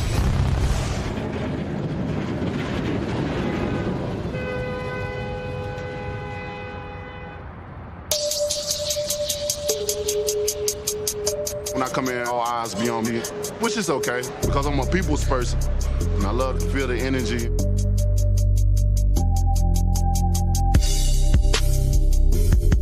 Man, I feel amazing. I feel amazing, more than I ever felt in the past previous camps. Good job, baby. You're not the same Deontay last fight. They better recognize. I feel beefy. Feel a little beefy. A little thick. Deontay Wilder continues to put in the work for the upcoming rematch with Tyson Fury. But that doesn't stop him from keeping it loose during his strength training. People love to see us work out because we're acting so silly. We put excitement into training with the dancing. Core work. There you go. Get it. Keep it tight, keep it tight. There you go. There you go. You know, even when I'm moving, I'm just using my core. You know what I'm saying? Like the wiggle around. They'll say a champion that can't dance ain't gonna be a successful champion, ain't gonna be a British champion. Look at him. He eat his spinach. A lot of people don't eat their spinach. He eat it straight out the can. You feel me? He open it up. Oh, don't forget the octopus. Oh, and the octopus. Oh, man, come on now. Candy. He eat the octopus. Hey, if you call us human, probably slap him. We're machines. We are inhuman. In camp, I like to be happy. I like a happy team around me. I like positive energy around me. And when you combine all those things together, you get positive results. When it's like that, you know, I get the most out of my training and the preparation for the fight. Please continue to bless us on our journey to being great. Amen. Amen.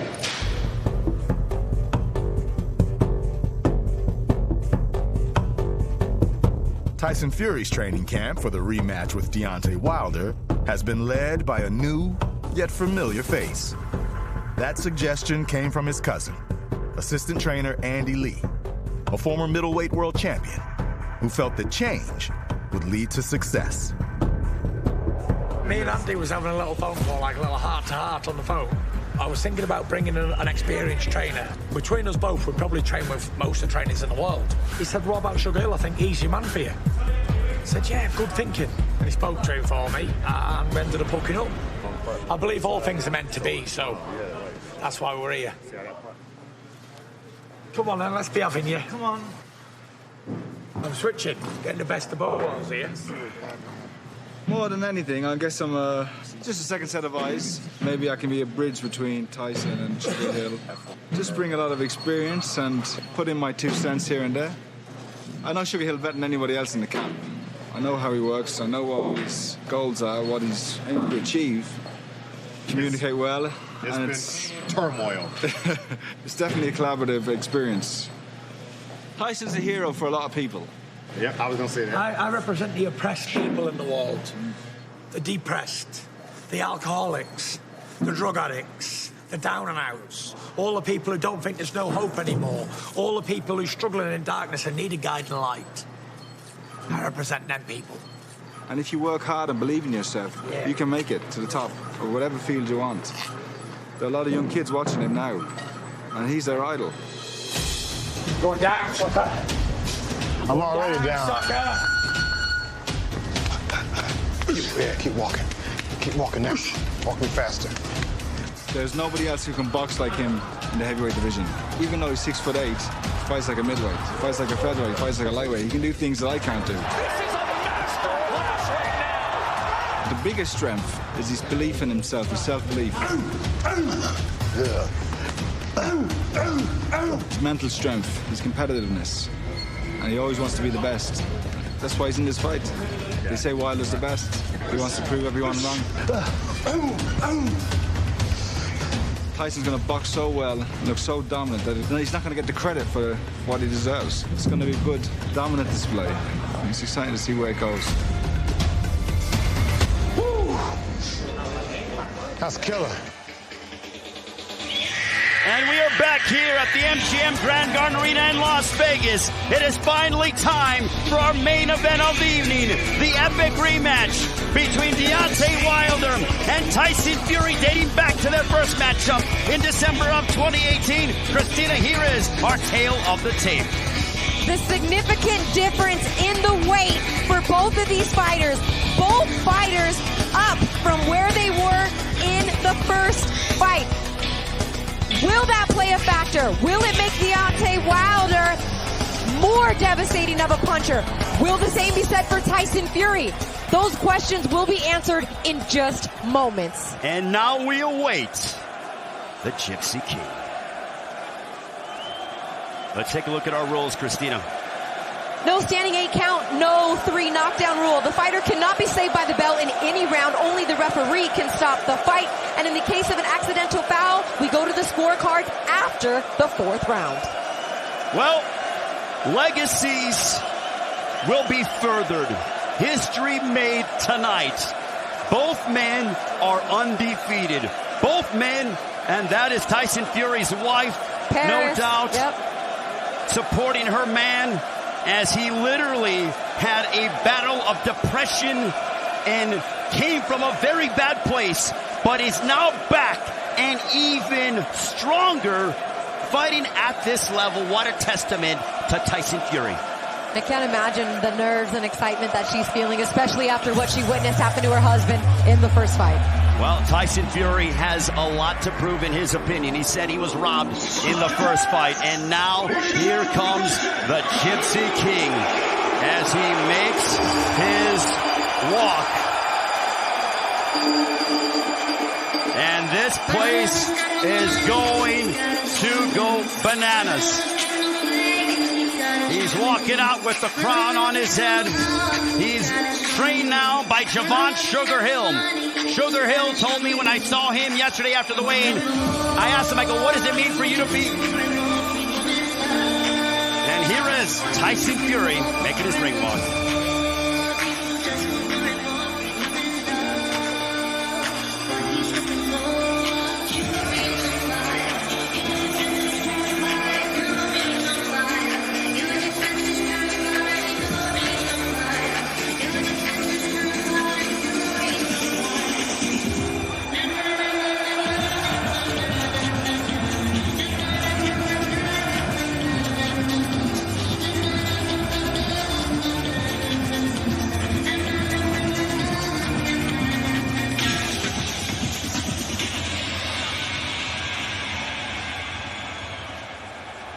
Ladies and gentlemen, please be upstanding for your king, Tyson Fury!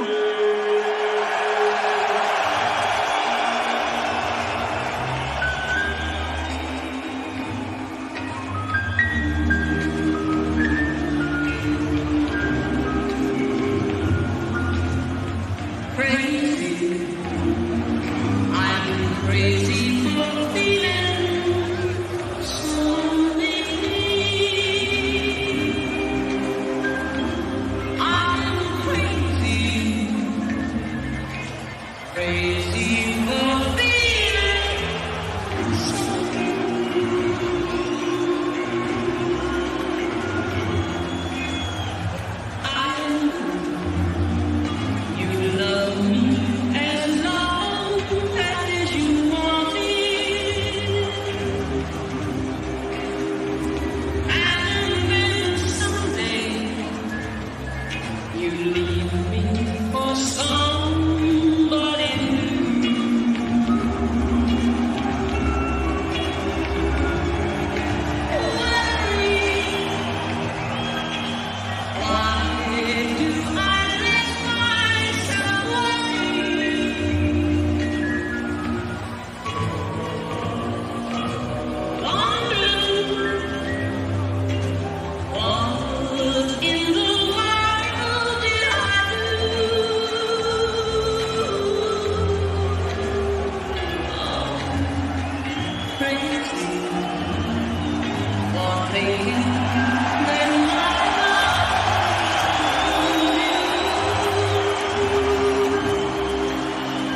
Tyson Fury, the Gypsy King. What a grand entrance on his throne as he goes and proclaims, I am the king of the heavyweight division. The king is here. The king is here. But now we await the bronze bomber. That's right. Deontay Wilder. What energy and electricity here in Las Vegas. This is special. But the champion is moments away from making that walk. I think Tyson Fury channeling his inner Prince Nassim there, right? Yes. Coming out with the throne on the chair and everything. That was beautiful. I love that. And the British fans are certainly behind him. This place is rocking here at the MGM Grand Garden Arena.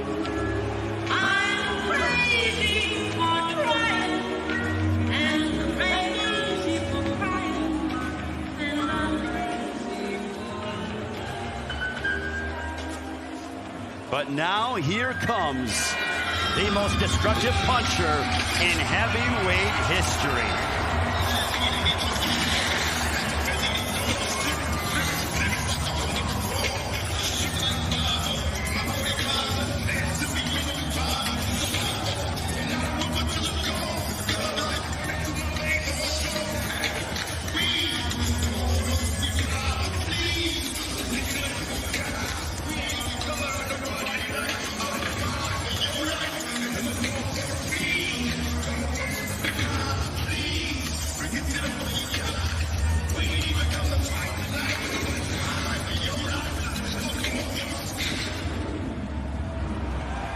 So Tyson Fury's ring walk was epic. What is Deontay Wilder's going to consist of?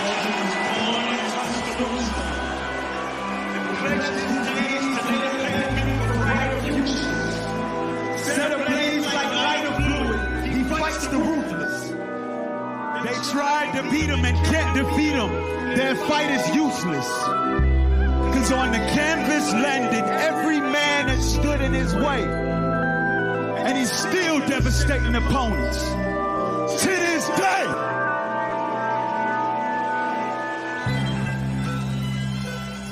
Super. Good. Inglewood. Purple rain falling down on the prince of the coast where the sun shine all year round. Purple haze over landscapes till I hydrate in the lunch line.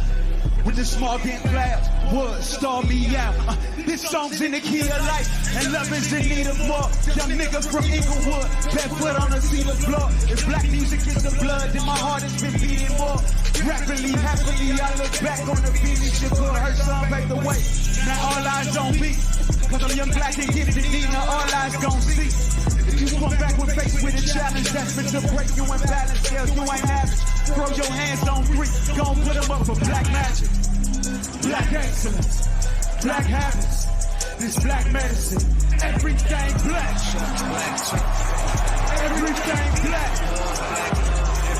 Praise black Jesus, praise black Moses. Give them flowers while they still have black roses. Everything black, everything. Black pride, black lives, everything.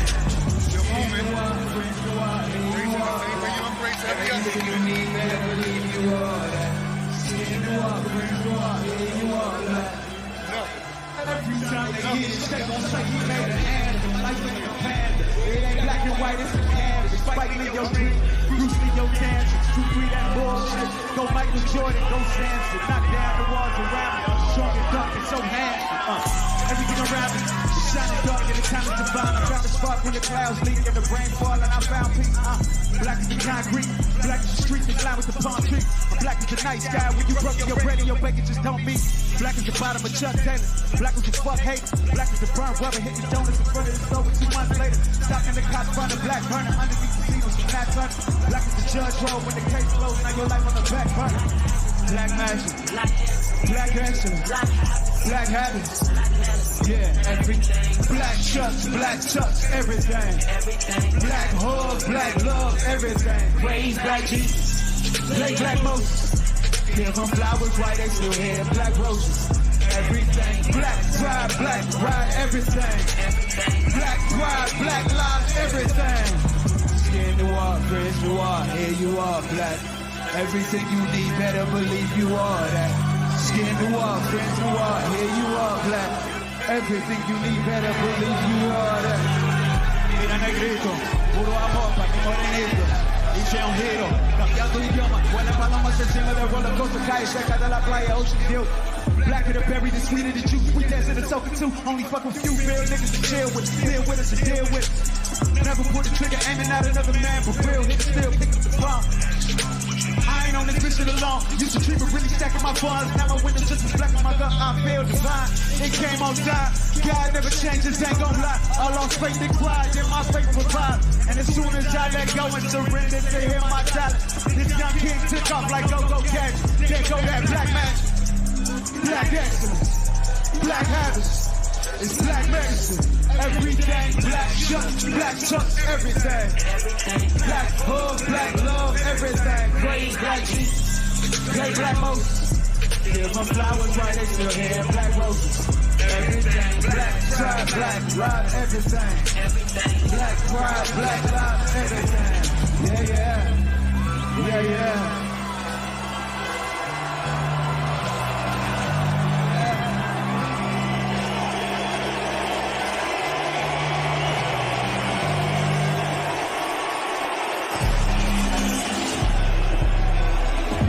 What a spectacular entrance by the baddest man on the planet, Deontay Wilder, the heavyweight champion of the world. This place is ready for Wilder Fury 2. I have goosebumps here at the MGM Grand Garden Arena. I mean, the mask is lit up, the cape, the chest piece. I mean, no detail left unturned for these two champion caliber fighters. Let's do this, Ray. Let's do this. Here's Jimmy. Ladies and gentlemen, a very good evening to you and welcome to the MGM Grand in Las Vegas, Nevada, as we present the featured bout of the evening, brought to you by Bloodshot, starring Vin Diesel, in theaters March 13th. Tecate, the official beer of boxing. Betfred, the official sponsor of Wilder Fury 2. Geico, 15 minutes could save you 15% or more on car insurance. Get a quote on geico.com today. And proper number 12, Irish whiskey. The finest, the tastiest, the smoothest liquid gold in the world. This bout is sanctioned by the WBC, the President Mauricio Suleiman, along with the Nevada State Athletic Commission Chairman Anthony Marnell III. Judges at ringside, Glenn Feldman, Dave Moretti, and Steve Westfeld. All right, fans, here we go with a bout you've all been waiting for. 12 rounds of boxing for the WBC and Lineal Heavyweight Championship of the World.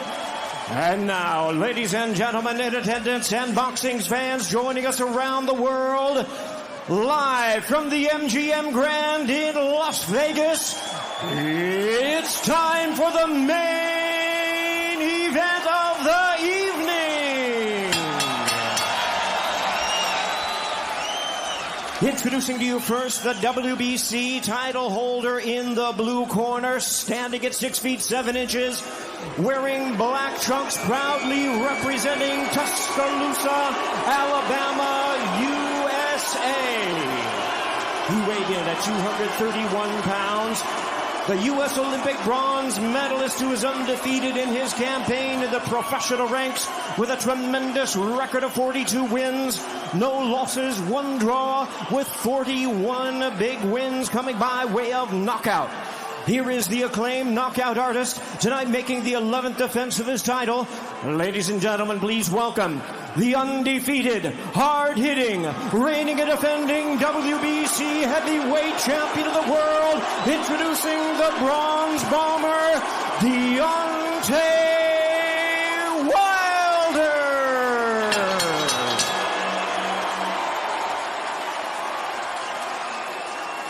And his battle-ready, distinguished opponent across the ring, fighting out of the blue corner, standing at 6 feet 9 inches, wearing black trunks with gold trim, hailing from Manchester, England. He weighed in at 273 pounds. He is also undefeated in his campaign with a record of 29 wins, no losses, 1 draw with 20 wins coming by way of knockout. Ladies and gentlemen, please welcome the former unified world champion and the undefeated boxing sensation, currently recognized as the reigning and defending lineal heavyweight champion of the world, introducing the Gypsy King, Tyson Fury.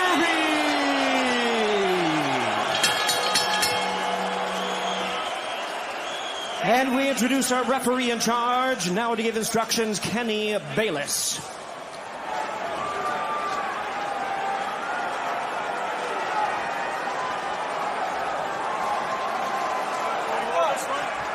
Okay, gentlemen. Chunks are just a tad high, but on the upper half is okay.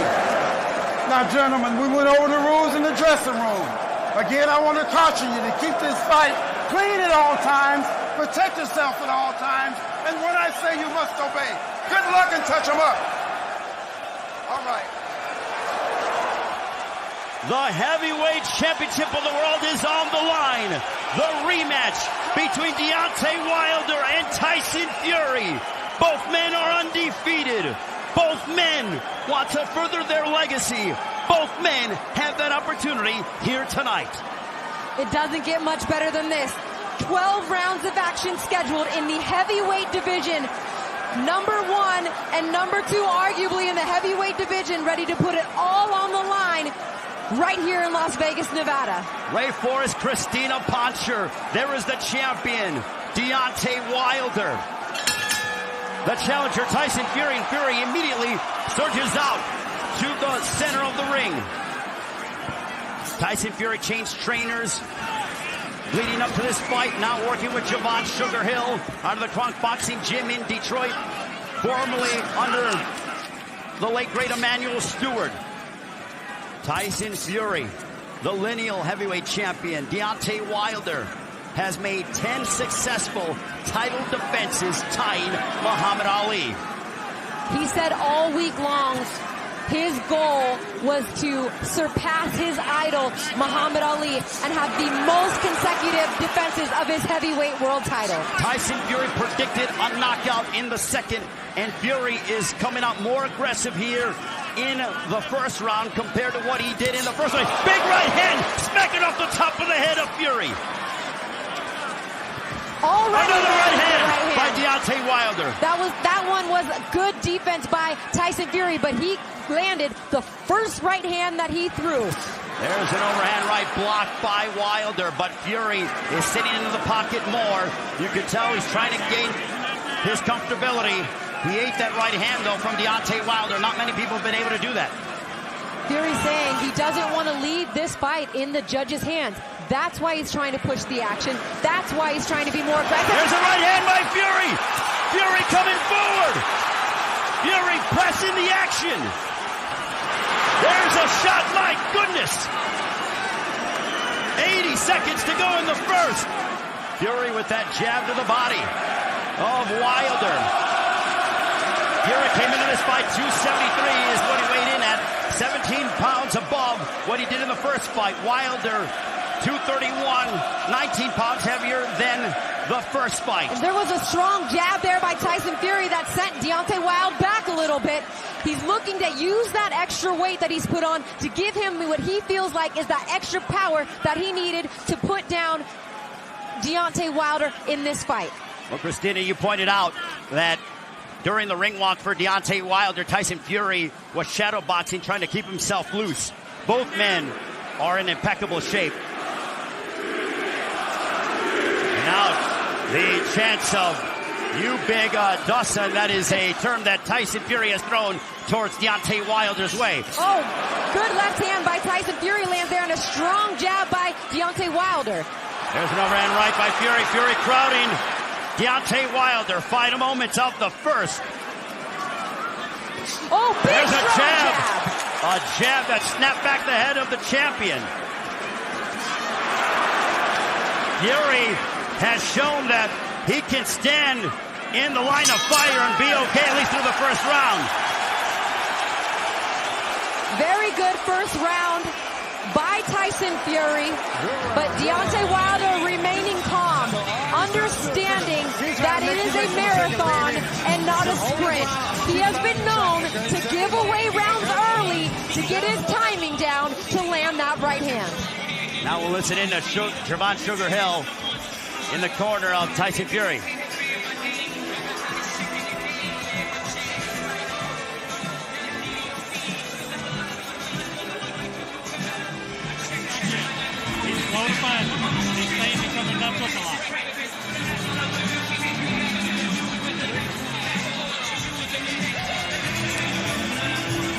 JD's Mark Breland, the combo that has worked with Deontay since day one. He said, I am loyal to my team. These guys have stuck by me.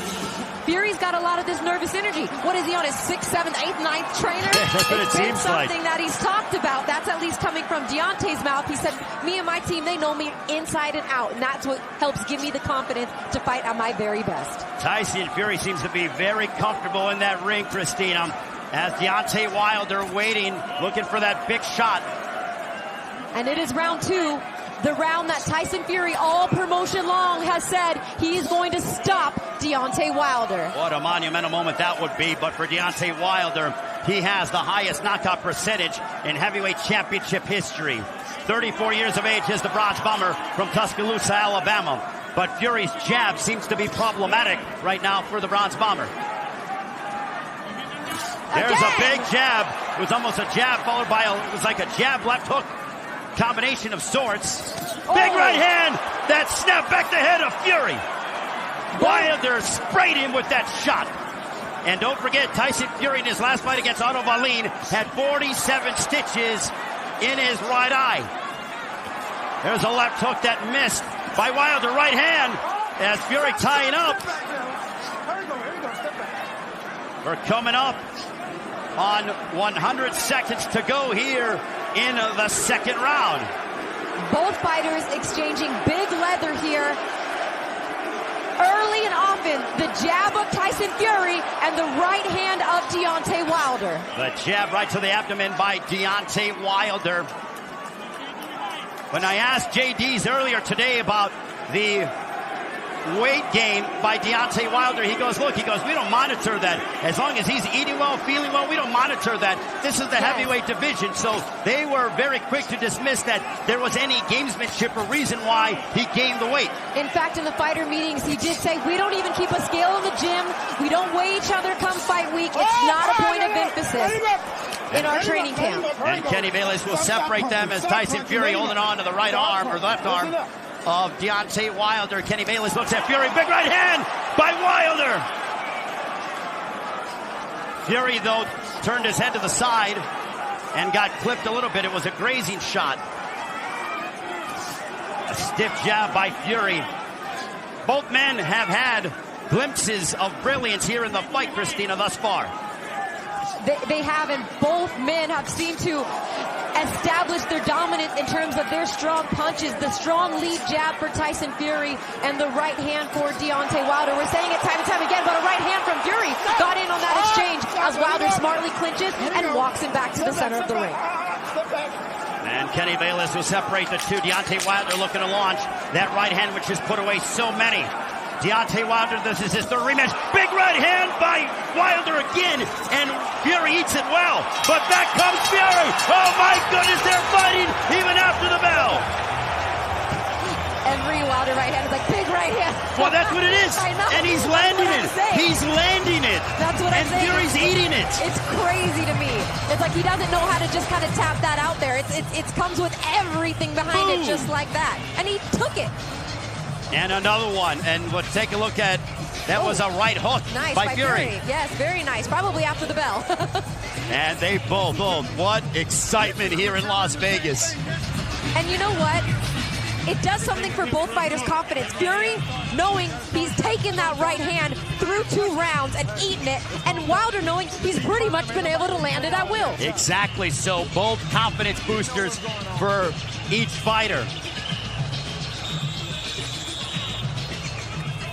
Fantastic fight through 2 rounds so far. Action, clean punches. It's been beautiful so far. ebbs and flows. Loving it.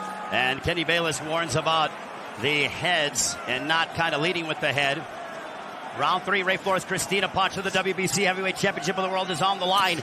Tyson Fury and Deontay Wilder battling. Stiff jab again by the Gypsy King. Jab land to the body there by Fury. And Fury steps in with the jab, but that was blocked by Wilder. Both men with very entertaining ring walks. A right hand! Wilder got clipped! But why did Fury hold? Why did he smother his punches? Well, could have been that was started from Deontay Wilder. Could he have engaged the clinch? A right hand that connects by Fury. Ooh, Wilder just missed that right hand right there, Ray. Merely inches, Christina, as a minute has come off the clock in the 3rd round. Step back. There we go. And Kenny Bayless will step in between the two. It was Deontay Wilder. A right hand by Fury. That landed more jabs and threw more jabs in fight number 1. And it has been Tyson Fury who's worked and landed the jab perfectly here in fight number 2. There's a right hand by Wilder. They're coming forward. Seems to me, though, Christina, like Wilder is breathing heavy, at least from this standpoint. Blood streaming a little bit from the mouth of Wilder. But the champion has dealt with the likes of Luis Ortiz. Absolutely. And twice. He's been in some tough predicaments. Wilder won the world title here in January of 2015. A right hand by Fury. Here we go. Coming up on a minute to go here in the 3rd. And so far, no ill remnants of that cut by Fury against Otto Wallin. Work out. And I know everything that Fury does, the crowd goes crazy. There's no hiding the fact that this is a pro-Fury crowd. But so far, he has been able to impose his will, particularly with a punch as simple as the jab, and win the first couple rounds. A right hand, down goes Wilder! Down goes Wilder! He's knocked down! Oh my goodness! 7, 8! Can Tyson Fury finish off Deontay Wilder? A right hand, Wilder is hurt. Wilder's legs are not underneath him. Wilder is in huge trouble. No knockdown. No knockdown. He's got to get out of this round, right? He bought himself some time right there. Something about the legs of Deontay Wilder isn't working. His legs are gone underneath him.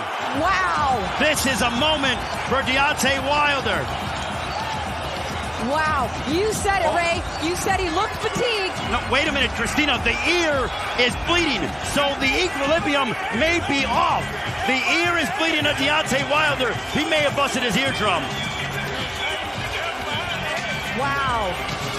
What a great observation, Ray. There he goes. Look at that punch right there. I've done it. Where he winced when he went down with that big right hand from Tyson Fury. He may have shattered his eardrum, Christina, with that right hand. Look at Wilder again. The right hand that connected for Fury, and he may have busted the eardrum of Deontay Wilder. Wow.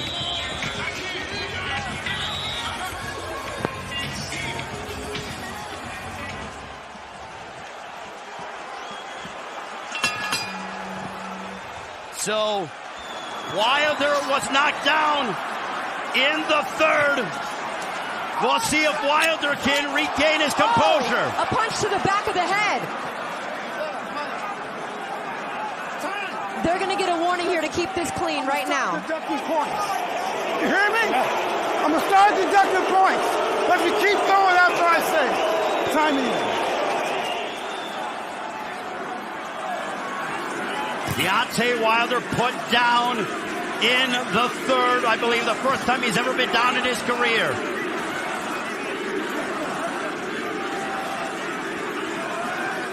We'll see if Wilder can connect. And here comes Fury again. Fury looks tremendous here, the champion Facing adversity is Deontay Wilder. Oh, and down goes Wilder. No knockdown. But Wilder's legs are still wobbly. And he's still bleeding out of that left ear as Fury lands a shot to the body right there. Deontay Wilder, don't forget, still has that one-hitter quitter. Still has that right to the body by Fury. Big right hand by Fury to the body. Deontay Wilder has to dig deep. Another right hand that found its mark for Fury.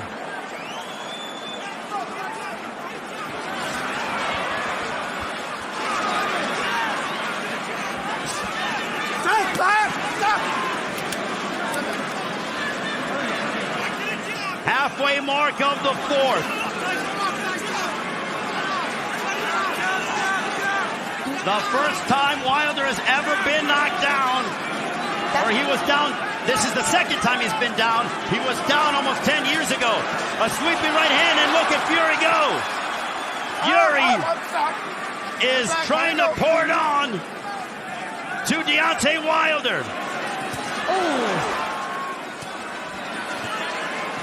Wilder unable to land that home run shot. Under a minute to go here in the fourth. Tyson Fury needs to be careful when he leans in. He's dropping that left hand. You know what that means for Deontay Wilder. It leaves a wide open right hand landing. So he needs to be very careful when he leans in and drops that left hand. Also Wilder bleeding from his mouth. The second time Deontay Wilder's been down in his career, left hook, but Fury seeming to be in control thus far. Work out. And Wilder seeming... A right hand by Fury. ...to clinch each time they get close. Wilder doesn't seem to be himself, and it's probably because of the technical brilliance of Tyson Fury, but it seems like Deontay Wilder's off in some way physically. Who knows? A right hand by Wilder. Fury has to stay the course. You cannot get reckless. No matter how much success you're having, and that was one point that he made in the meeting about how confident he felt early in that first fight. He allowed himself to get loose, get reckless, and overconfident, and that's when he got caught in the night. What a... My goodness, Christina. Wow.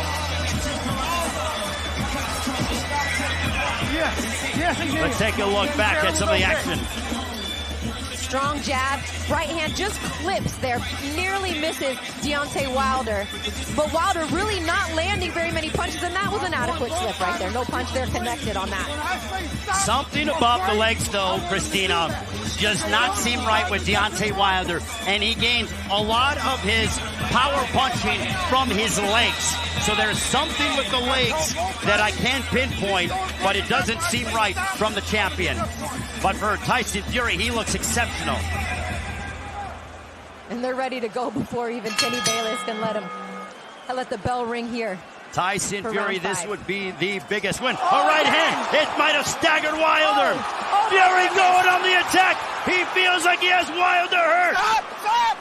Oh! And a right for Fury. Or for Wilder. Tyson Fury is pitching nearly a perfect game, Christina. Inside work, a right hand by Fury. Kenny Bayless now steps in between the two. Wilder seems exhausted. Oh my goodness, he seems just like he cannot keep his balance. His feet are not steady. His feet are not set. And again, like I said, the right hand that connected on the left ear may have affected the equilibrium of Deontay Wilder. Is he fighting off pure instinct right now? It's probably on sheer guts and determination. Mouth open. Wilder is exhausted. Fury down goes Wilder again for the second time in the fight. He needs to take a close look at Deontay Wilder, and his corner may have to make a decision.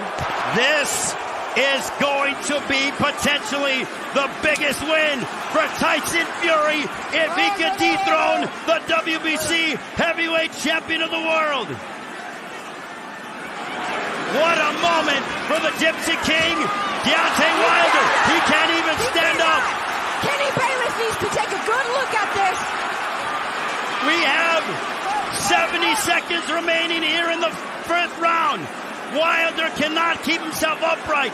He's lumbering and stumbling. And clinching every time Fury gets close. Fury needs to give himself a little bit of distance to work, get back to using that jab, and set up his right hand. An uppercut by Fury. Wilder looking for that big shot, but he is literally on wobbly legs. Fury going to the body of Wilder. Fury has 2 knockdowns in the fight. He cannot get careless and reckless. A right hand by Fury. This place is going to explode if Fury can stop Deontay Wilder. 1 point. He deducts a point. Kenny Bayless, 1 point. 1 point. All right, keep it green. Wow. Wow. Fury going on the offensive. But 1 point deducted. There's a right to the body by Fury. And what that does is that helps one of those knockdowns. A right hand by Fury. Fury swarming Wilder. Back comes Wilder. Wilder with the shot to the body. And away we go. Wow.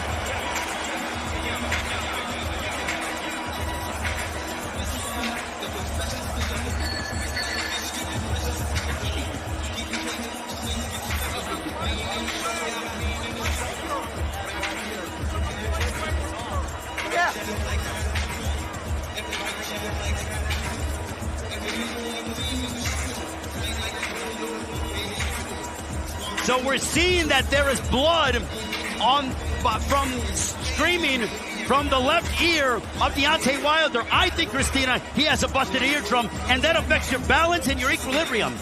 I know we are not doctors, obviously, but there is definitely something wrong with the balance and stability of Deontay Wilder. And there is blood continuously pouring from that left ear, from a right hand of Tyson Fury in round 2. Yes, absolutely correct. And starting the 6th round, we'll see if the champion can reassert himself, but he still seems to be having issues with his balance. A jab, and here comes Fury. Fury swarming Wilder. Fury looking for the finish.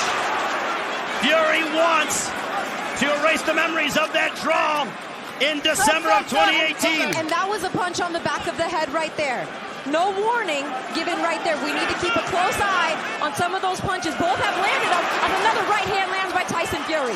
Fury is crowding Wilder, and Wilder, it seems, is having issues with the physicality of Tyson Fury. A completely dominant performance to this point, but don't forget, anything can happen. It is a heavyweight division.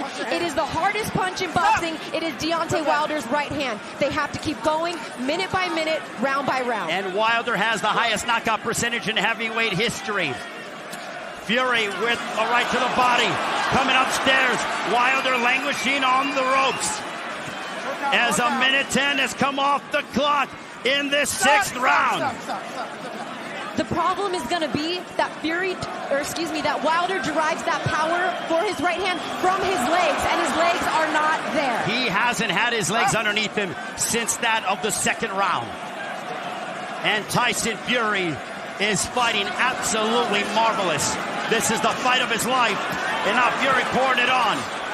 We're over the halfway mark of the 6th. Fury inside. Look at them battle on the inside like true prize fighters. Blood coming out of the mouth of Deontay Wilder, the champion, being pushed to the limit like he never has before in his career. Work out. Tyson Fury taking heavy breaths there as he takes a break from that exchange. Mind you, Tyson... A right hand by Fury, or for Wilder. Oh! They both exchanged. Big bombs landed here in the last minute of round 6. And if you're Deontay Wilder, you got to be thinking, let me see if I can drag this out to the 8th or the 9th. Because Fury now is slowing down to a point, Christina. Wilder is having issues with his balance. He held on to the top rope for a few seconds. So much was made in the buildup of this fight about what was going to be the result of the cut over Fury's eye. Who would have thought it would be the blood from Deontay Wilder's left ear that would be causing issues in this fight? Unbelievable turn of events, and now Fury sort of talking to Deontay Wilder. Final moments of the sixth as blood streaming from the left ear of Deontay Wilder. His equilibrium is off, and he's evident.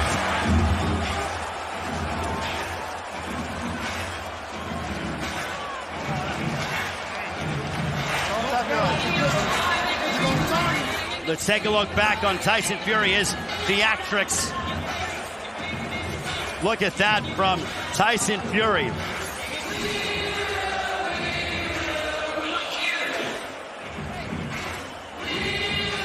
Look at his eyes are closed. He is fighting on, like you said, pure guts, sheer will, and determination at this point. I have never in my career have I seen Deontay Wilder look like that in the corner. This is what you have to deal with in adversity, and Tyson Fury and Wilder swinging for the fences there at the end of the sixth as we enter the seventh.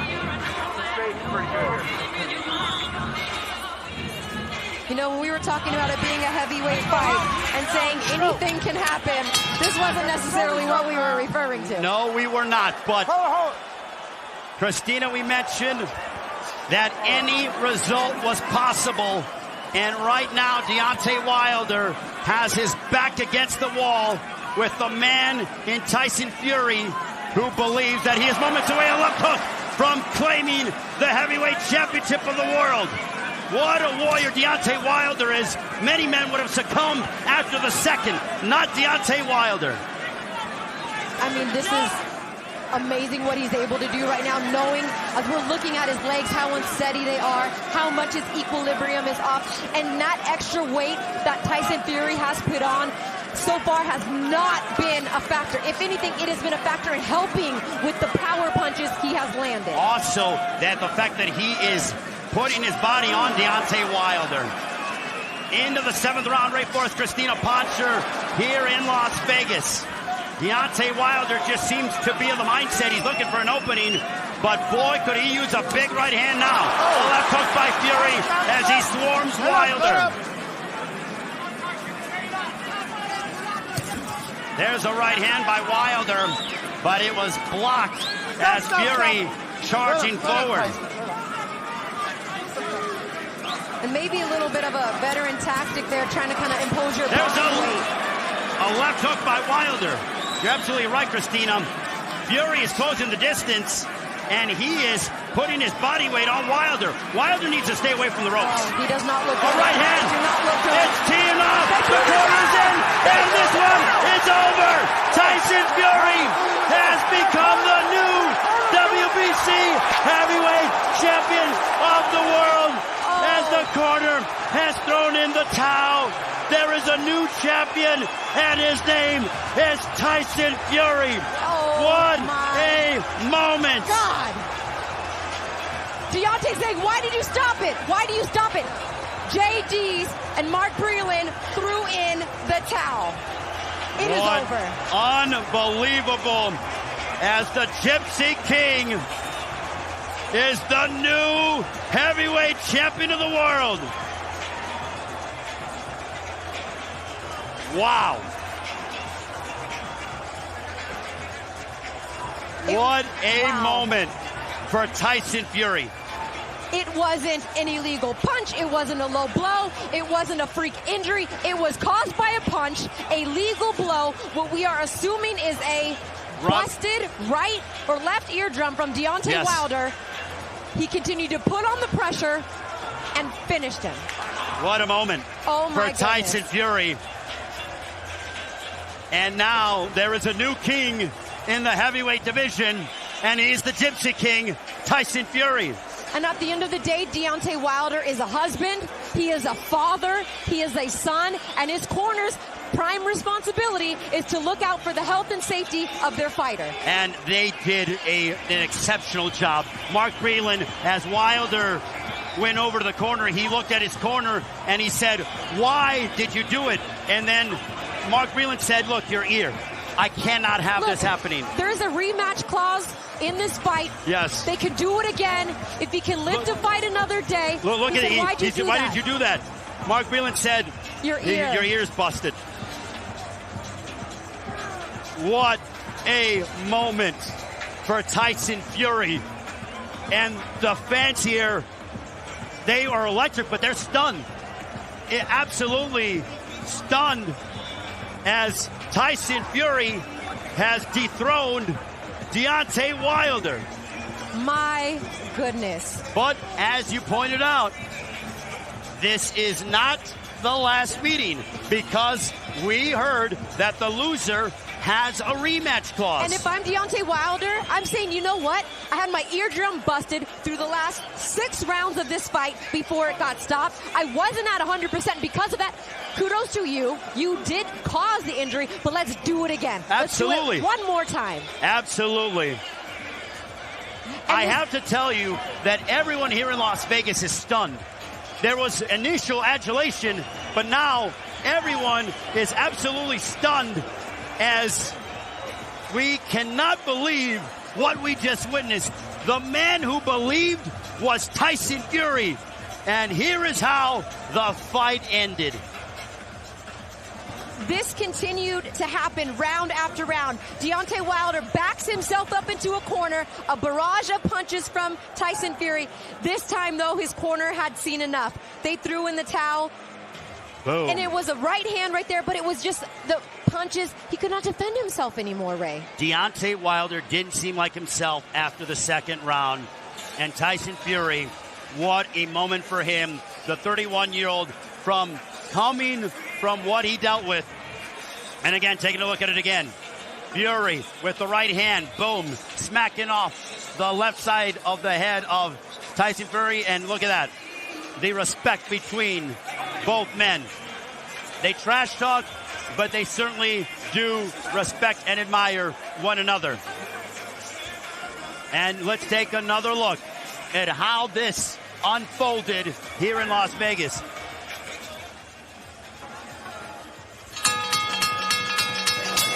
Ladies and gentlemen, we have the time of 1 minute, 39 seconds in round number 7. A referee in charge, Kenny Bayless, recognizes the request to the corner and stops the contest. He is the winner by way of technical knockout. He is still the undefeated lineal heavyweight champion and the new WBC heavyweight champion of the world, the Gypsy King, Tyson Fury! Tyson Fury, the new heavyweight champion of the world. What a performance. Congratulations to Team Fury. He said that he could not have sacrificed anything more in this training camp, gave everything that he had. And tonight he's walking away with the one belt he was never able to capture, the WBC heavyweight world title. And Tyson Fury, he said he was going to stop Deontay Wilder. He lived up to his promise. I know Deontay Wilder is devastated right now. Let's take a look at the end of the fight, Christina. Right hands in abundance from Tyson Fury. Who would have known it's the right hand from Tyson Fury? It was that jab hand, that jab from the opening bell that started to cause problems even before what we're presuming is eardrum injury from And we'll see Tyson. the towel come in right there from Mark Breland and JD's. Very wise move on their behalf. And Deontay Wilder, obviously, he was telling Kenny Bayless, why did you do it? Here's JD's as he's watching it.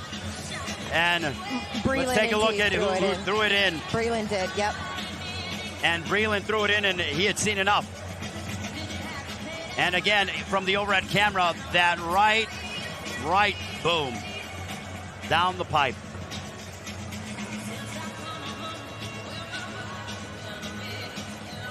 Absolute pandemonium.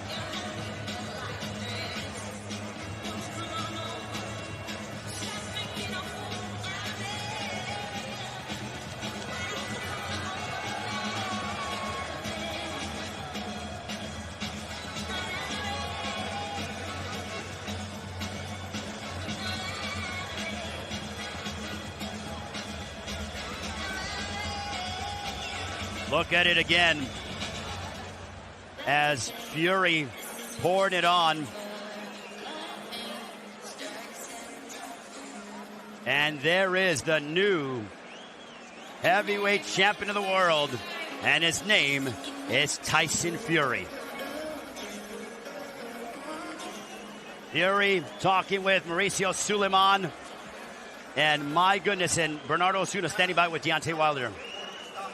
First off, how are you? I'm doing good. You know, things like this happen. The best man won tonight, but my coach, my side, threw in the towel, and you know I'm ready to go out on my shield, man. You know what I'm saying? I had a lot of things going on coming into this fight, but it is what it is. You know, my leg was already coming in due to other little things, but you know I make no excuses tonight. I just wish that my corner would have let me win out on my shield. I'm a warrior, and that's what I do, you know what I'm saying? But he did what he did. There's no excuses, and we come back and be stronger. They did something to protect you, which is their job, which is important. Now, how do you recover from something like what happened tonight? I mean, even the greatest came back, you know what I'm saying? That's just part of it. And you just you take it for what it is, you know what I'm saying? I can't make no excuses tonight. Got a lot of complications, and like I said, we come back even stronger the next time around. You know, this is what big-time boxing is all about. The best must fight the best. I just appreciate all the fans that came out tonight and support the show, and I hope everybody goes back home and get back home safely. Thank you very much, Deontay. So much. We wish you the best, and we'll speak to the champion momentarily, Joe. So Deontay Wilder, let's take a look at, boom, there's that right hand as Wilder went to the canvas. But, Christina, he said that he came into the fight already dealing with some issues. And there was the knockdown. That was the punch that could have possibly ruptured that eardrum in the third round. It was a right hand by Tyson Fury. But if I heard Deontay correctly in that interview, he said that his leg was already wrecked, or he was dealing with something with his legs. Of course, it's the best training camp they've ever had. And yeah, then, but you said here, let's listen into Tyson Fury here for a moment. You know, first and foremost, I want to say thank you to my Lord and Savior Jesus Christ. I said those who bring evil against me will not prosper. I said those who stand in the dark can never come into the light. All praise be to the one and only true God, Jesus Christ. Secondly, I just want to say big shout out Deontay Wilder. You know, he came here tonight, he manned up, he really did show heart of a champion. I hit him with a clean right hand and dropped him, and he got back up and battled on into round 7. He is a warrior, he will be back, he will be a champion again. But I will say, the king has returned to the top of the throne. Big shout out, Top Rank. Big shout out Frank Warren, Bob Arum, MTK Global, Marbella, BT, Barbada.co.uk, Wow Hydrate. Second of all, I said I'd sing a song tonight, didn't I?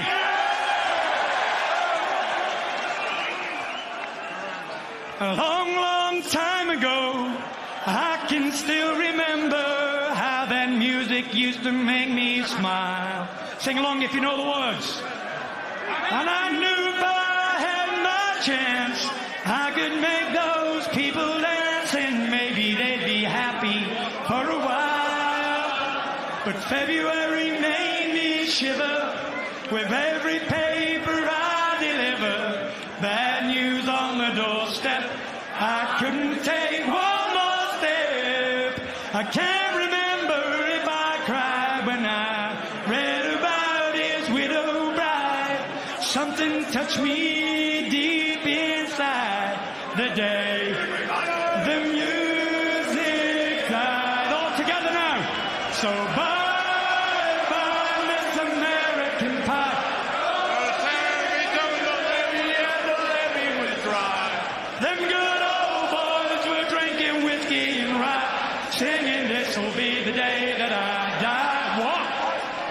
this will be the day that I die. Now did you believe in rock and roll? Can music save your mortal soul? And can you teach me how to dance real slow? Well, I know that I'm in love with you, 'cause I saw you dancing in the gym. We both kicked off our shoes. Man, I dig those rhythm and blues. Oh, Bronkin Buck with a pink carnation and a pickup truck. See, I knew I was out of luck the day the music died. Thank you, Las Vegas! What a moment for the Gypsy King, Tyson Fury. This victory, Christina, catapults him into the stratosphere as one of the biggest stars in sports today. Hands down. And, you know, kudos to both fighters giving respect to one another.